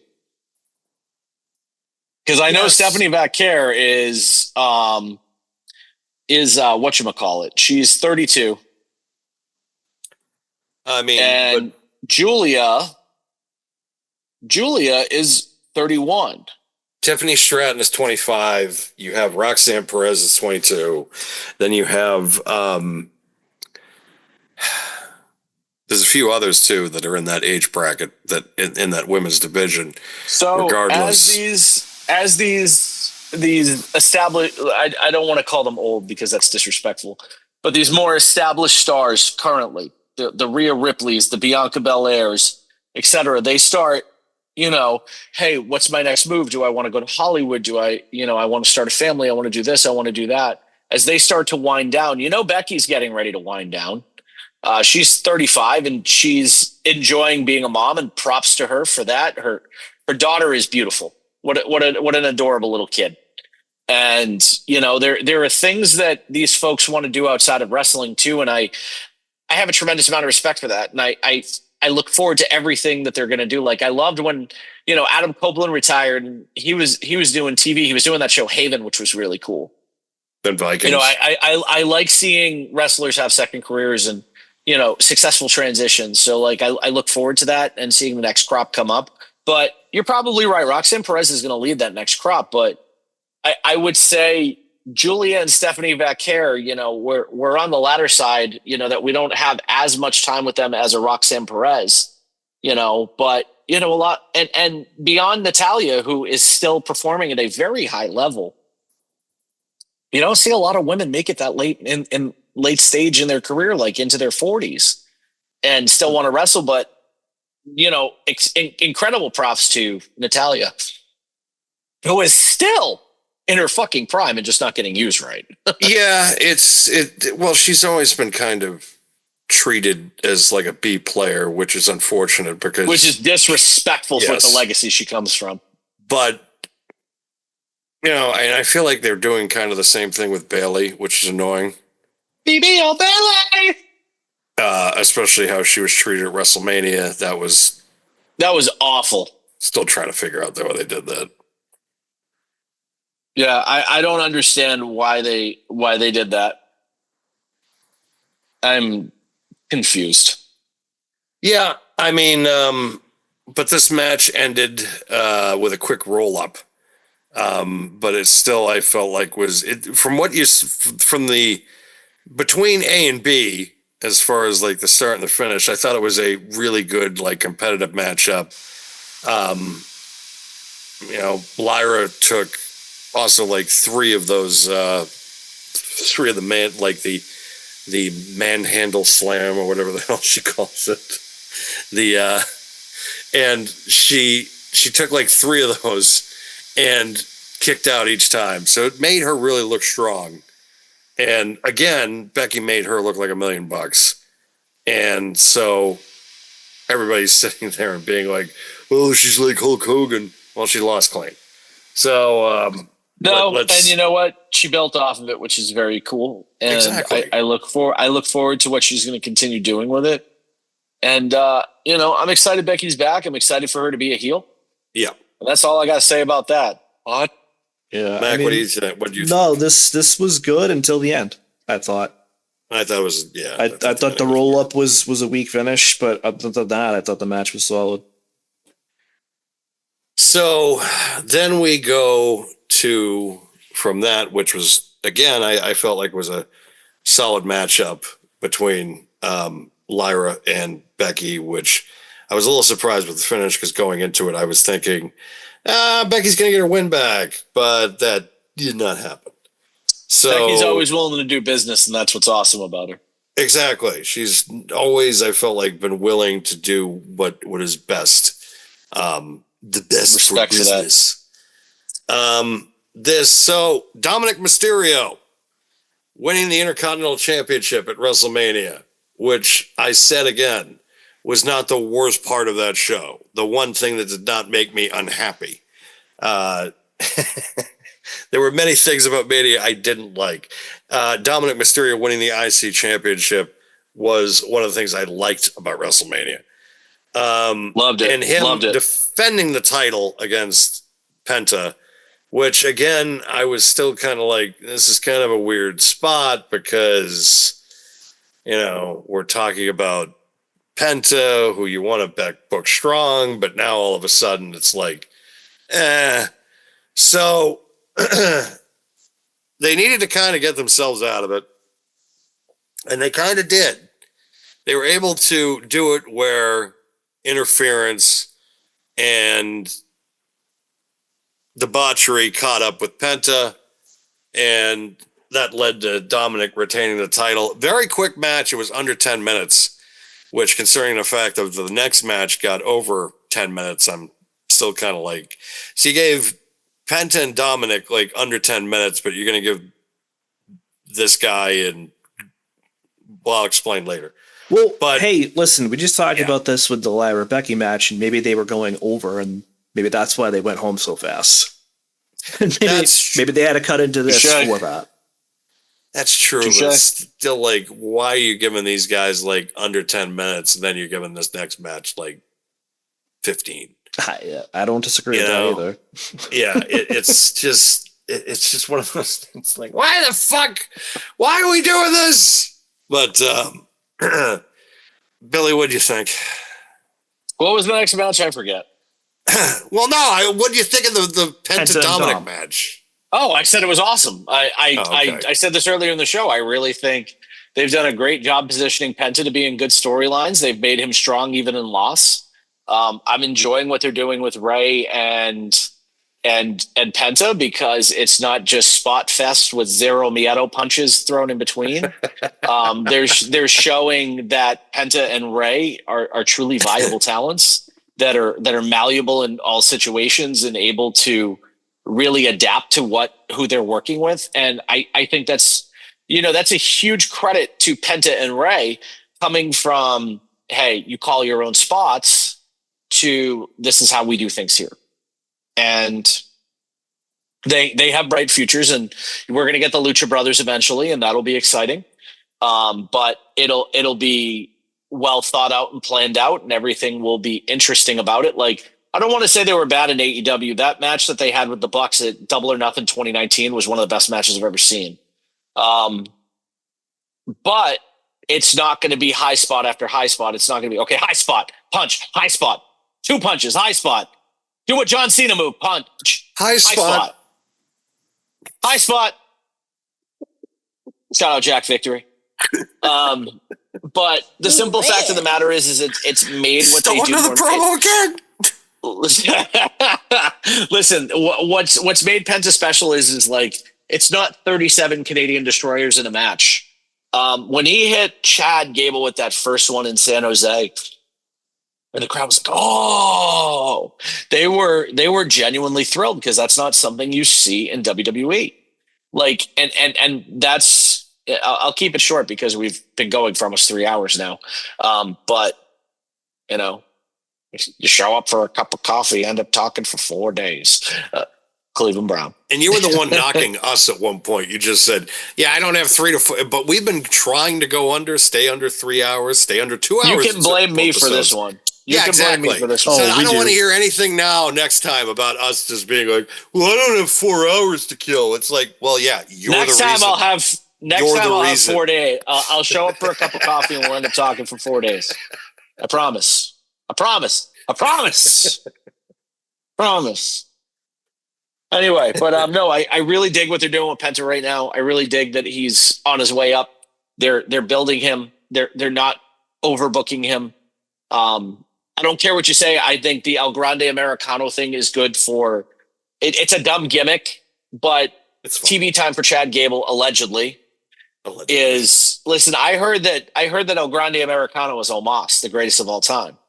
So that is neither here nor there. But the simple fact of the matter is that I like what they're doing with him, like where he puts the steel plate in his mask. I think that's fun. It's very old school. It's very old school. Like and Chad Gable is the kind of guy who even in comedy can look strong. Like, Chad Gable is very, again, to use the word malleable, he's very malleable in his position, but it's criminal that Chad Gable has not had a world title yet.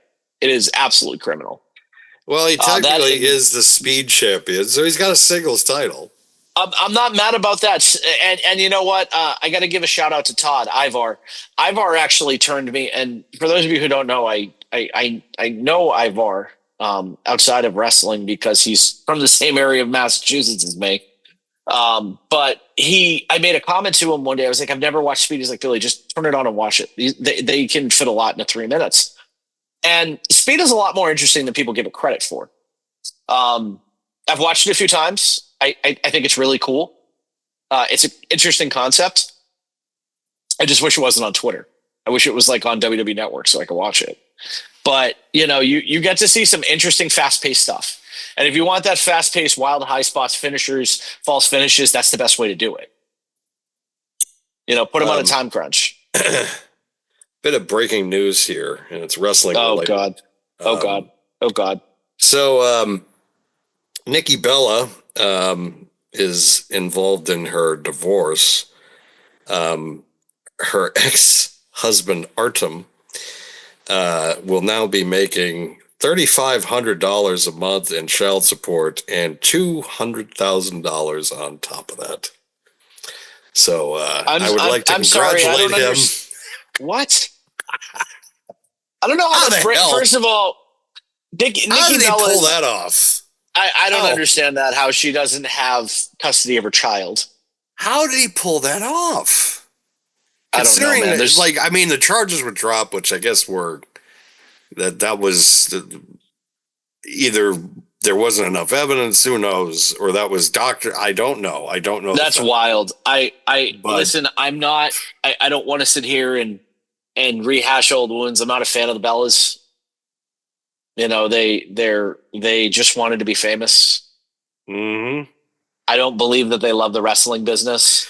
Part of the reason Maybe I'm why wrong. women's wrestling is not taken seriously by some people. Listen, if I'm wrong about the Bellas, I'm wrong about the Bellas, and I'll accept that. But yes, they're beautiful. Yes, they're toyetic, all these things. But were they ever good wrestlers? No. No. I think Michelle McCool had more talent than both of them. Of course she did. Because she did. I think Eve Torres had more talent than both of them. I mean, so okay. So how about that Gunther and Pat McAfee match? Exactly. So good. So Gunther and Pat McAfee were given 14 minutes, just under 15 minutes. Dominic and Penta were given under 10, but they gave a part-time, maybe annual wrestler up against one of the best performers on the planet. They gave them 14 minutes in a match that a lot of people, including myself, was like, Gunther should not be giving this much to this guy. Yeah. 100%. It's man, fuck Pat McAfee. I didn't hate it, but I did feel like I find him to be such a meatball. I mean, he is a meatball, but yeah, he's getting to that. They booked him way too strong in this match. Gunther, I'm Gunther getting sick of him him on commentary, and I know somebody's going to disagree with me on that, but his whole commentary is, we're down here, the dogs are barking in St. Louis. The dogs are barking here. Pat McAfee live every day on ESPN. Shut the fuck up, Pat. I think Wade Barrett has been excellent. He's turned himself into one of the best color guys. Can we put over Joe Tessitore? Joe Tessitore has improved tremendously. I know we hated him at first, but I have grown to appreciate him. I told everybody, I was like, he's going to improve I didn't a lot. like him the first night. I said, yeah, I didn't like him that first night. I was wrong. I'm glad I was wrong. Yeah, but him and Wade Barrett have become. Listen, I like Cole. Cole is one of the best commentators of all time. But can't believe I'm saying that.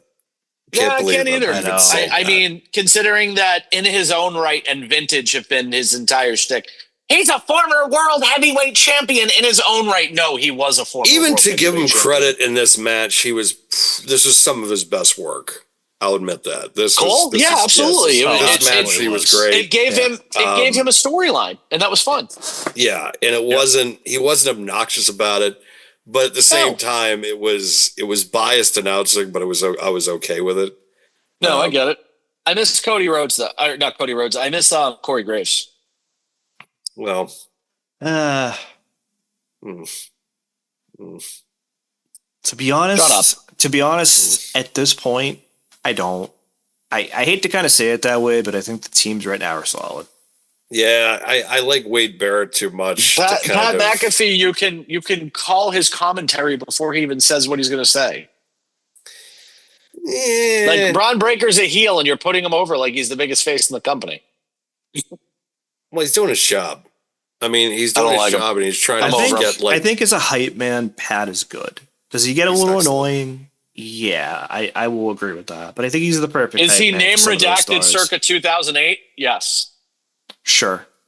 Yes. I think that's why he annoys me so much, because it reminds me of someone we know. No, he's not that guy. He's not. And I mean, his cronies are just a bunch of schmucks. He's not Jeff Harvey. He's not in that category. Jesus. Yeah, his cronies are annoying. Like he's the guy who peaked in high school who's still in a frat at 35. And there's certain people I like, but then there's Dan Patrick. Dan Patrick created this thing called the Danettes, which was like his producers and stat guys that then became a part of the show. And now that's like a thing. Like Dan Levitard does it. And then Pat McAfee does it, where they just have to have these little minion guys just sitting there behind computers that's just like, yeah, well, this is why the Knicks are so good. It's like, Jesus Christ. Really? Like, as Dan used to say all the time, Jesus H. It's just like, I don't need to hear, like, Boston Connor give my opinion on why give his opinion on why the goddamn Rockies are the worst team in Major League Baseball history. We know why they're the worst team in the Major League. I want to hear Dan Levitard explain it to me. I want to hear Pat talk about it. I want to hear Dan Patrick talk about it. I don't want to hear some dink that I've never heard of in my entire life before he started to get behind a microphone and started talking about just like, well, Dan, shut up. He's a dink. All right, moving on. Next match. We've given Pat McAfee too much time. Well, I'm not giving Pat McAfee too much time. It's just like the match should have went the way it did. I thought 5 minutes. Chop, powerbomb, done. That it meaning that he should have won, but I felt like it should have been over in like half the time. They could have done this in like 6 or 7 minutes and not made it so because Gunther is special, and when he loses, it means something. Mac, give it a yeet. Have him going up against up against Pat McAfee, and Pat McAfee to make it more of a fight than it should have been. I think it's a discredit. I think it's a disservice. But I did dig the moment of respect that he gave McAfee at the end of it, which even for a monster heel like Gunther to do, that says a lot. It was cool. The talent that he is. So, yeah, I thought it was good for what it was, but at the same time, I thought it was unbelievably unnecessary. Speaking of unnecessary, for the 22nd fucking time in our lifetime, John Cena and Randy Orton were on a card the upteenth time at a main event of a pay-per-view, and also the only people that can say this stat is The Undertaker and Shawn Michaels. The only competitors to go 3 different decades main eventing a pay-per-view.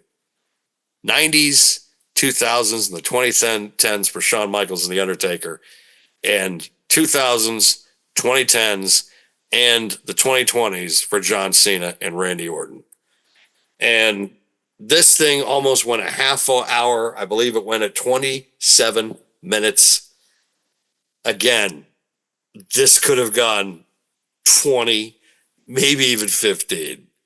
Could have gone 5 minutes and I would have been happy. No, it couldn't have gone 5 minutes. Hey, Dan, what did you call the 2011 Nightmare on Elm Street movie? Piece of shit. It was actually Exactly. 2010. It was 2010. But I'm so sick of anything John Cena. Randy Orton, you know Randy Orton's calling, carrying, fucking walking him through that match. And it's just like, fuck this shit. It's just Celtics in 7. It's just for the umpteenth time. Yeah. We have to sit there and we have to watch these two go. I mean, mind you, there were moments that were decent. Like there were moments of this I was just like, okay, that was pretty good. It was better than we thought it would be. Again, that's the I think the emphasis of the show, because we came here a week ago and we just said, well, I mean, it's going to exist. Don't know how good it's going to be, but it's going to be there. And we were pleasantly surprised at the end of this that it was not as hideous as I thought it was going to be. And the match itself proves that. Like, I thought the match was really, for what it was okay. I mean, yeah. I don't think there's any. I don't have any notes on honestly. this one. Like, Yeah. I was just like, schmeh. I Meh. that too, but I don't know. I thought it was better than what we thought it would done be. without that match. I could have done without that match.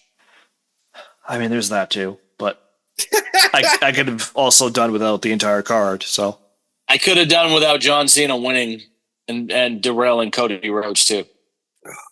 I mean, yeah, it's still fresh in our minds. I could do with John Cena getting a fucking tan. The Travis Scott. Well, I mean, he's not going to get tans because of his. He's advertising sunscreen for a reason. So I mean, it's like yeah, that's right. He did have a bout with. Yeah, so it's like, I see why you're not tan, bud. You know, it's just this. I mean, he could have gone out and gotten the same spray tan as Paul Heyman and Braun Breaker at least. Oh yeah, the honey baked ham They're club. glowing. They are literally Wise cheese curls orange. Like, they are at that level. That it is to the point of, oh my god. Like, I think you guys are getting close to like a snack food aisle type color. Yeah. But for the record, I've given John Cena enough of my time. We still have to talk about. Look. This comes with the territory. I know that there's certain things we put yourself over. We gave, but we still have to talk about this. This is part of the John deal. Cena over. This is part of the deal. No, we have to talk about the main event, though. We have to give it more than fucking 2 minutes. Like, I'll talk about Randy Orton. Yeah, well, yes, because that was. Go. I felt like his actions in this match were part of the reason why it was so memorable. Because I cannot remember how many times, like, he had unlimited finishes on the video game. The amount of times he had an RKO in this match. Yeah, that was pretty good, actually. I will give him that. But I mean, I'm not against ever seeing Randy Orton hit an RKO. I love watching him hit RKOs.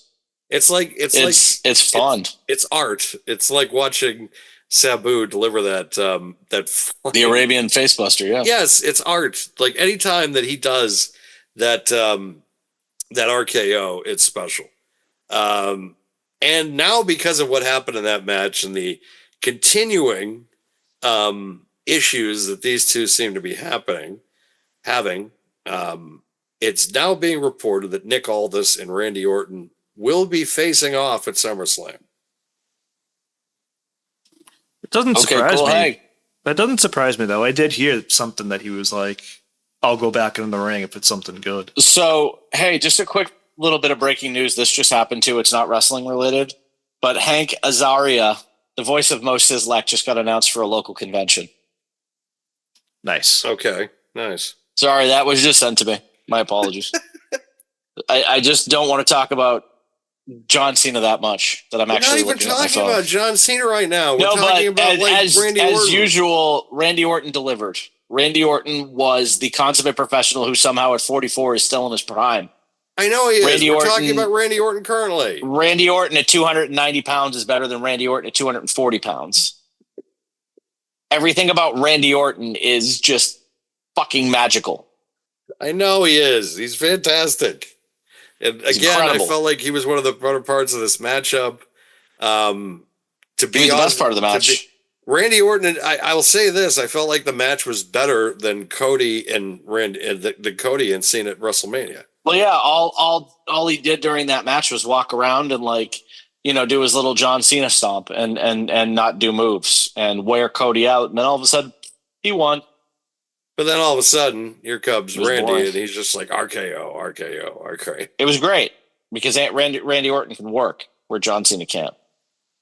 Yes. I just hate giving John Cena TV time that he does not deserve. Couldn't tell. I know.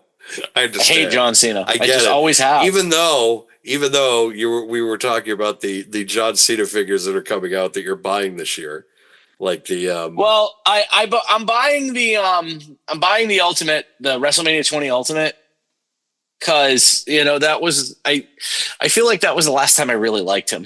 Are you getting the Knicks jersey, the custom one?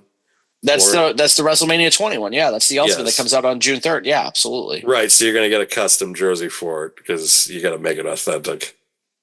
I mean, yeah, I also want to get the one from the draft, the Defining Moments one with the Spirit of St. Louis jersey. I feel like that was a sick shirt. that I liked John Cena during that time because like Jey Uso is right now, he was for the culture. He wasn't like, and I'm sure Jey Uso will get to that point too, where he stars in a movie and he's like, I'm Dr. Dentist Man, and I'll be like, fuck Jey Uso. It's interesting with Cena because I did like Cena during that time when he was wearing the throwbacks and still kind of the character of it was playing a character. The character Amos. He's the character, he's a character. Where John, I feel like after 2006, when he just started doing the Marine fucking thing and the t-shirt thing, he has not evolved in 20 years. He hasn't done anything of interest. Since 2006, he has been the same fucking character, the same music, the same type of t-shirt, the same catchphrase, everything. There's been no evolution of the character, no change or no nothing. And this is the guy that everybody's just like, oh, he's the GOAT. Meanwhile, The Undertaker always changed his appearance. He always made a tweak to his character or something like that. Same thing could be said with Mick Foley, considering the fact that he played 3 different characters, and they all had different mannerisms and all this type of stuff. Well, meanwhile, John played the same guy for 20 years. 25 years. And it's just been the same character. And I don't understand when it went from, Doctor of Thugonomics and I'm going to do what brought me to the dance to literally a sterilized version of that. Don't call it sterilized. He was castrated. And it was just well, you know what I mean. I'm just saying that castrated. It was just one that is going to be put out to the masses, somebody that you can put on Ellen DeGeneres' talk show or Kelly Clarkson's talk show, and just have them go on The View, even, for Christ's sake, that you can just be like, here's his, and oh yeah, I wrestling, and all this, oh, you wrestle, and nobody gives a shit. And that was the character that he played for years. And the fact that we have to deal with it again when we've essentially moved on with our lives is annoying. The fact that I have to deal with this even longer, and they couldn't give it to Randy Orton, have Randy Orton get a little quick one in for a championship, so that way he can get clock up to 15, and then he drops a title back to John Cena again quickly, and then Cena's now walks out of it, which just dumb shit of just and now we just have to deal with again John Cena getting his hand raised again. And then he's just like, I'm ruining it for everybody. That shouldn't be your business moniker for a championship reign, especially your retirement. That shouldn't be It's your terrible. moniker. I'm not buying this heel turn. And you know what? I just really hate John Cena. We know. No shit, bruh. The audience knows how much we hate it too, because we've been on here for weeks talking about how much we hate it and how much we hate this. Now, was the show better than we expected it to be? Yeah, it was. But the problem is we were expecting a show that was about maybe a 3 out of 4, and this show was about a 6 or a 7. So it's like, yeah, it's better than what I thought it was going to be, but not by much. I think it's a 5 at most. I'd give it a 5.5. I'd give it a 6 or a 7. And It was I'd give it a entertaining. 5.5 because John Cena. God damn it. You know, Marty Jannetty would have been a better world champion than John Cena. God.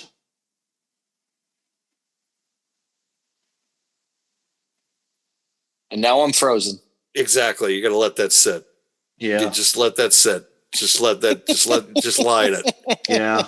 I let you lie in it. I let you die in the vine on that. Like I was going to give you nothing. I was giving you fucking nothing. I was not giving you a lifeline whatsoever. I was going to sit here and just be like, I'm letting him lie in that. I am letting him lie in that to realize until he realizes what he did. Like, and Marty Jannetty's I was more in the than John camp Cena, of that's what nope, I said. not fucking touching that. I'm not. Like, I just can't. Either that's I bait. mean, I threw the hook out there. I tried. No, you didn't. You didn't throw the hook out there because I'm too smart a fish to just sit there and be like, I ain't fucking taking that. I know what this So is. listen, if I pull a Hank Hill and put crack on the end of the bait, will you bite? No, Whoa! I'm not touching that. I'm not touching anything remotely. Like that is one of those. That's up there with Jonathan Coachman saying that nobody cares about Bailey. Like that's right up there with that of just like one of these comments. I'm just sitting there and I'm like, Boo ran. the absurdity of this. The absurdity. Because, yeah, I hate John Cena with a passion, but at the same time, I understand why they put the belt on him. I don't like it, but I understand. And it's the same thing, but the one thing you're never going to sell me on is Marty Jannetty as world champion. It's like, because number one, I don't know if he's going to show up to the show to defend the title, or number two, if he's going to have the belt, because he might pawn the thing, allegedly, for God knows what. Maybe a wedding ring for the next girl he marries. Who knows? Oh, God. All right, I'm done with Marty Jannetty. I'm done with John Cena. Badia. That's all, You're not- folks. And it's funny because now Marty Jannetty and I are now Facebook friends. God. He has not asked.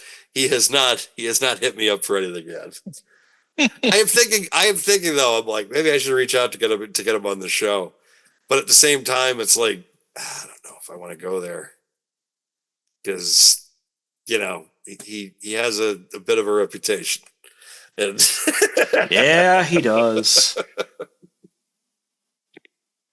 But I also think Billy wants to be on that program too, because then Billy could be like, so I got the story.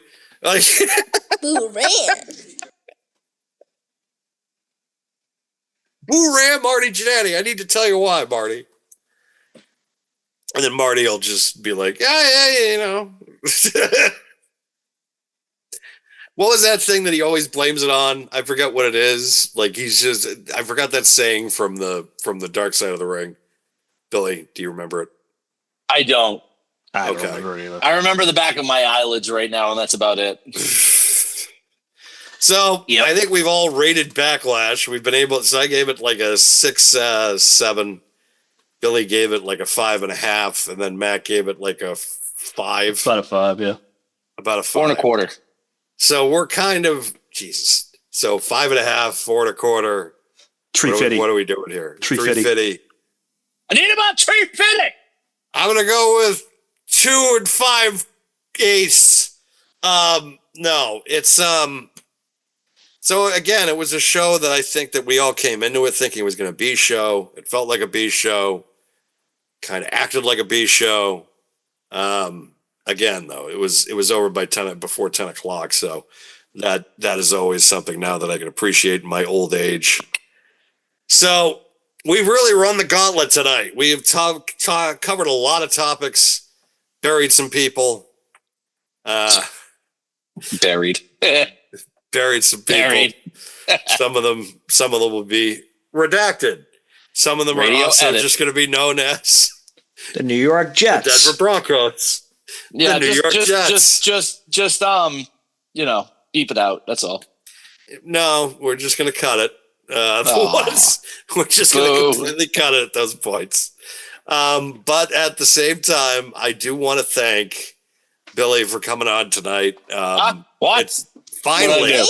No, I'm just saying it was finally good to finally get you on here because since I have been kind of producing and taking over. Well, Mac is more the producer, but we're both kind of producers. So he just listens to you ramble for 2 hours?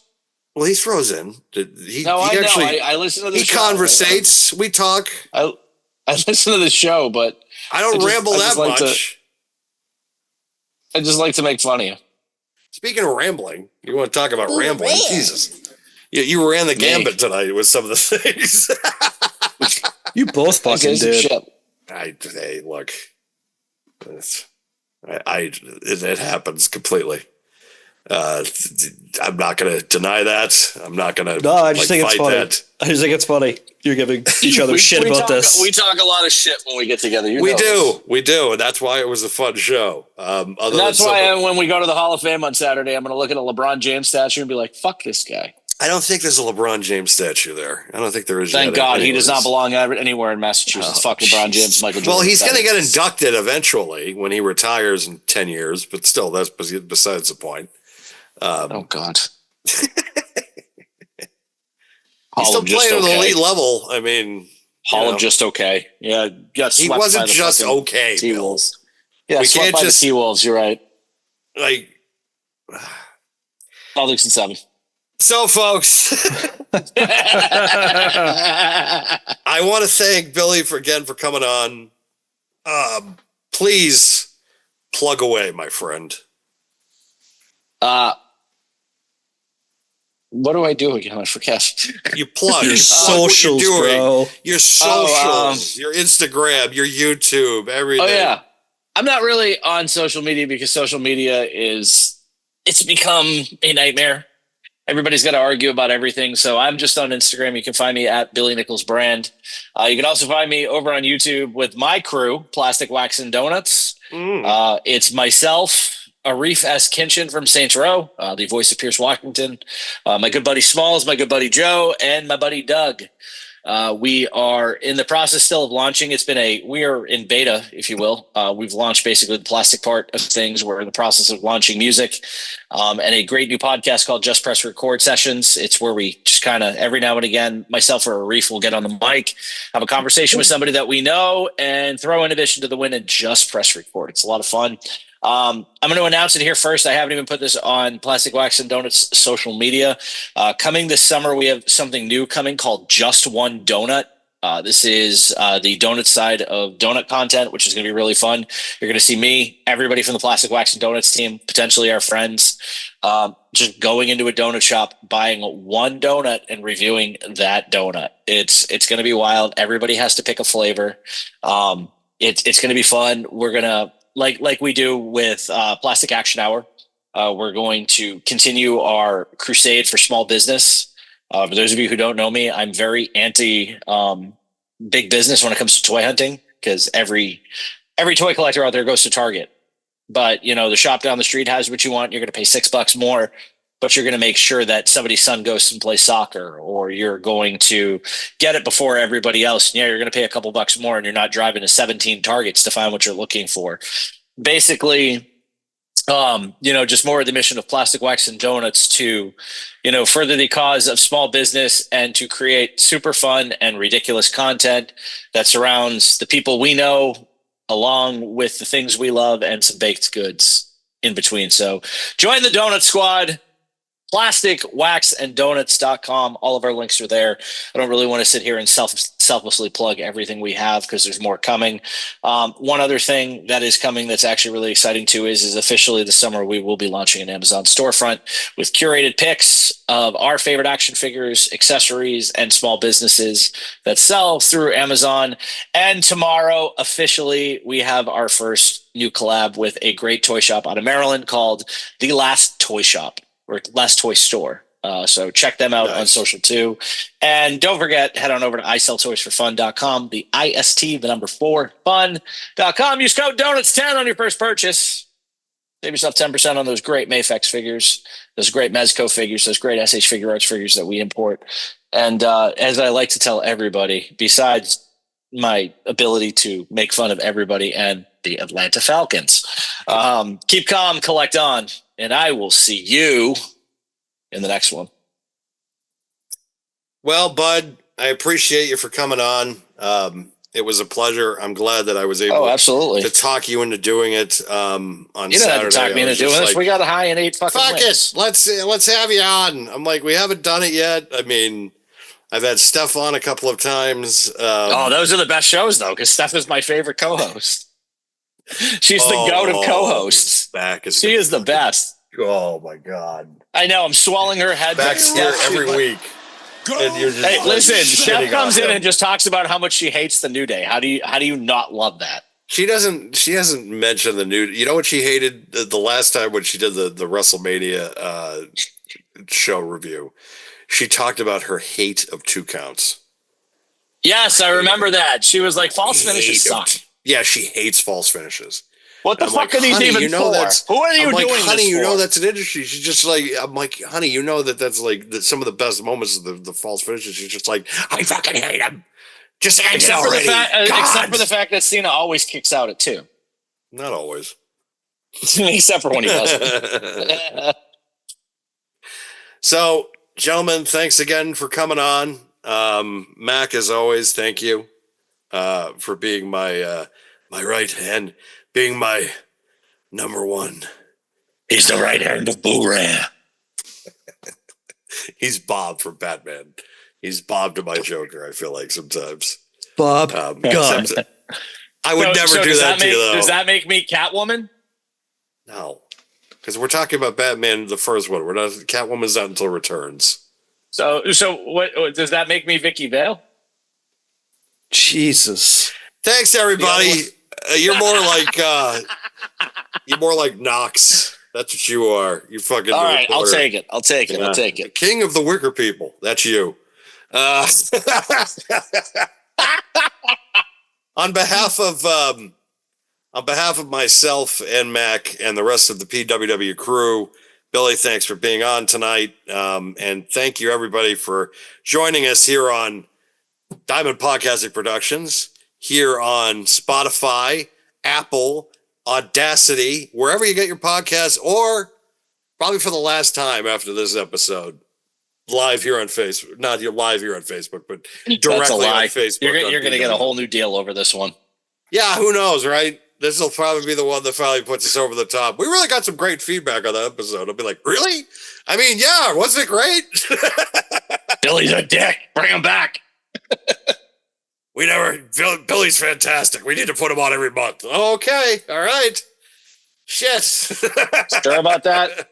I'll have to fix my editing skills really well. All right. But fine, if Billy, they do that, I'll do the editing. Don't worry. Thank you, everybody, again for watching. Billy, thanks again for joining us. And we will see you all next week.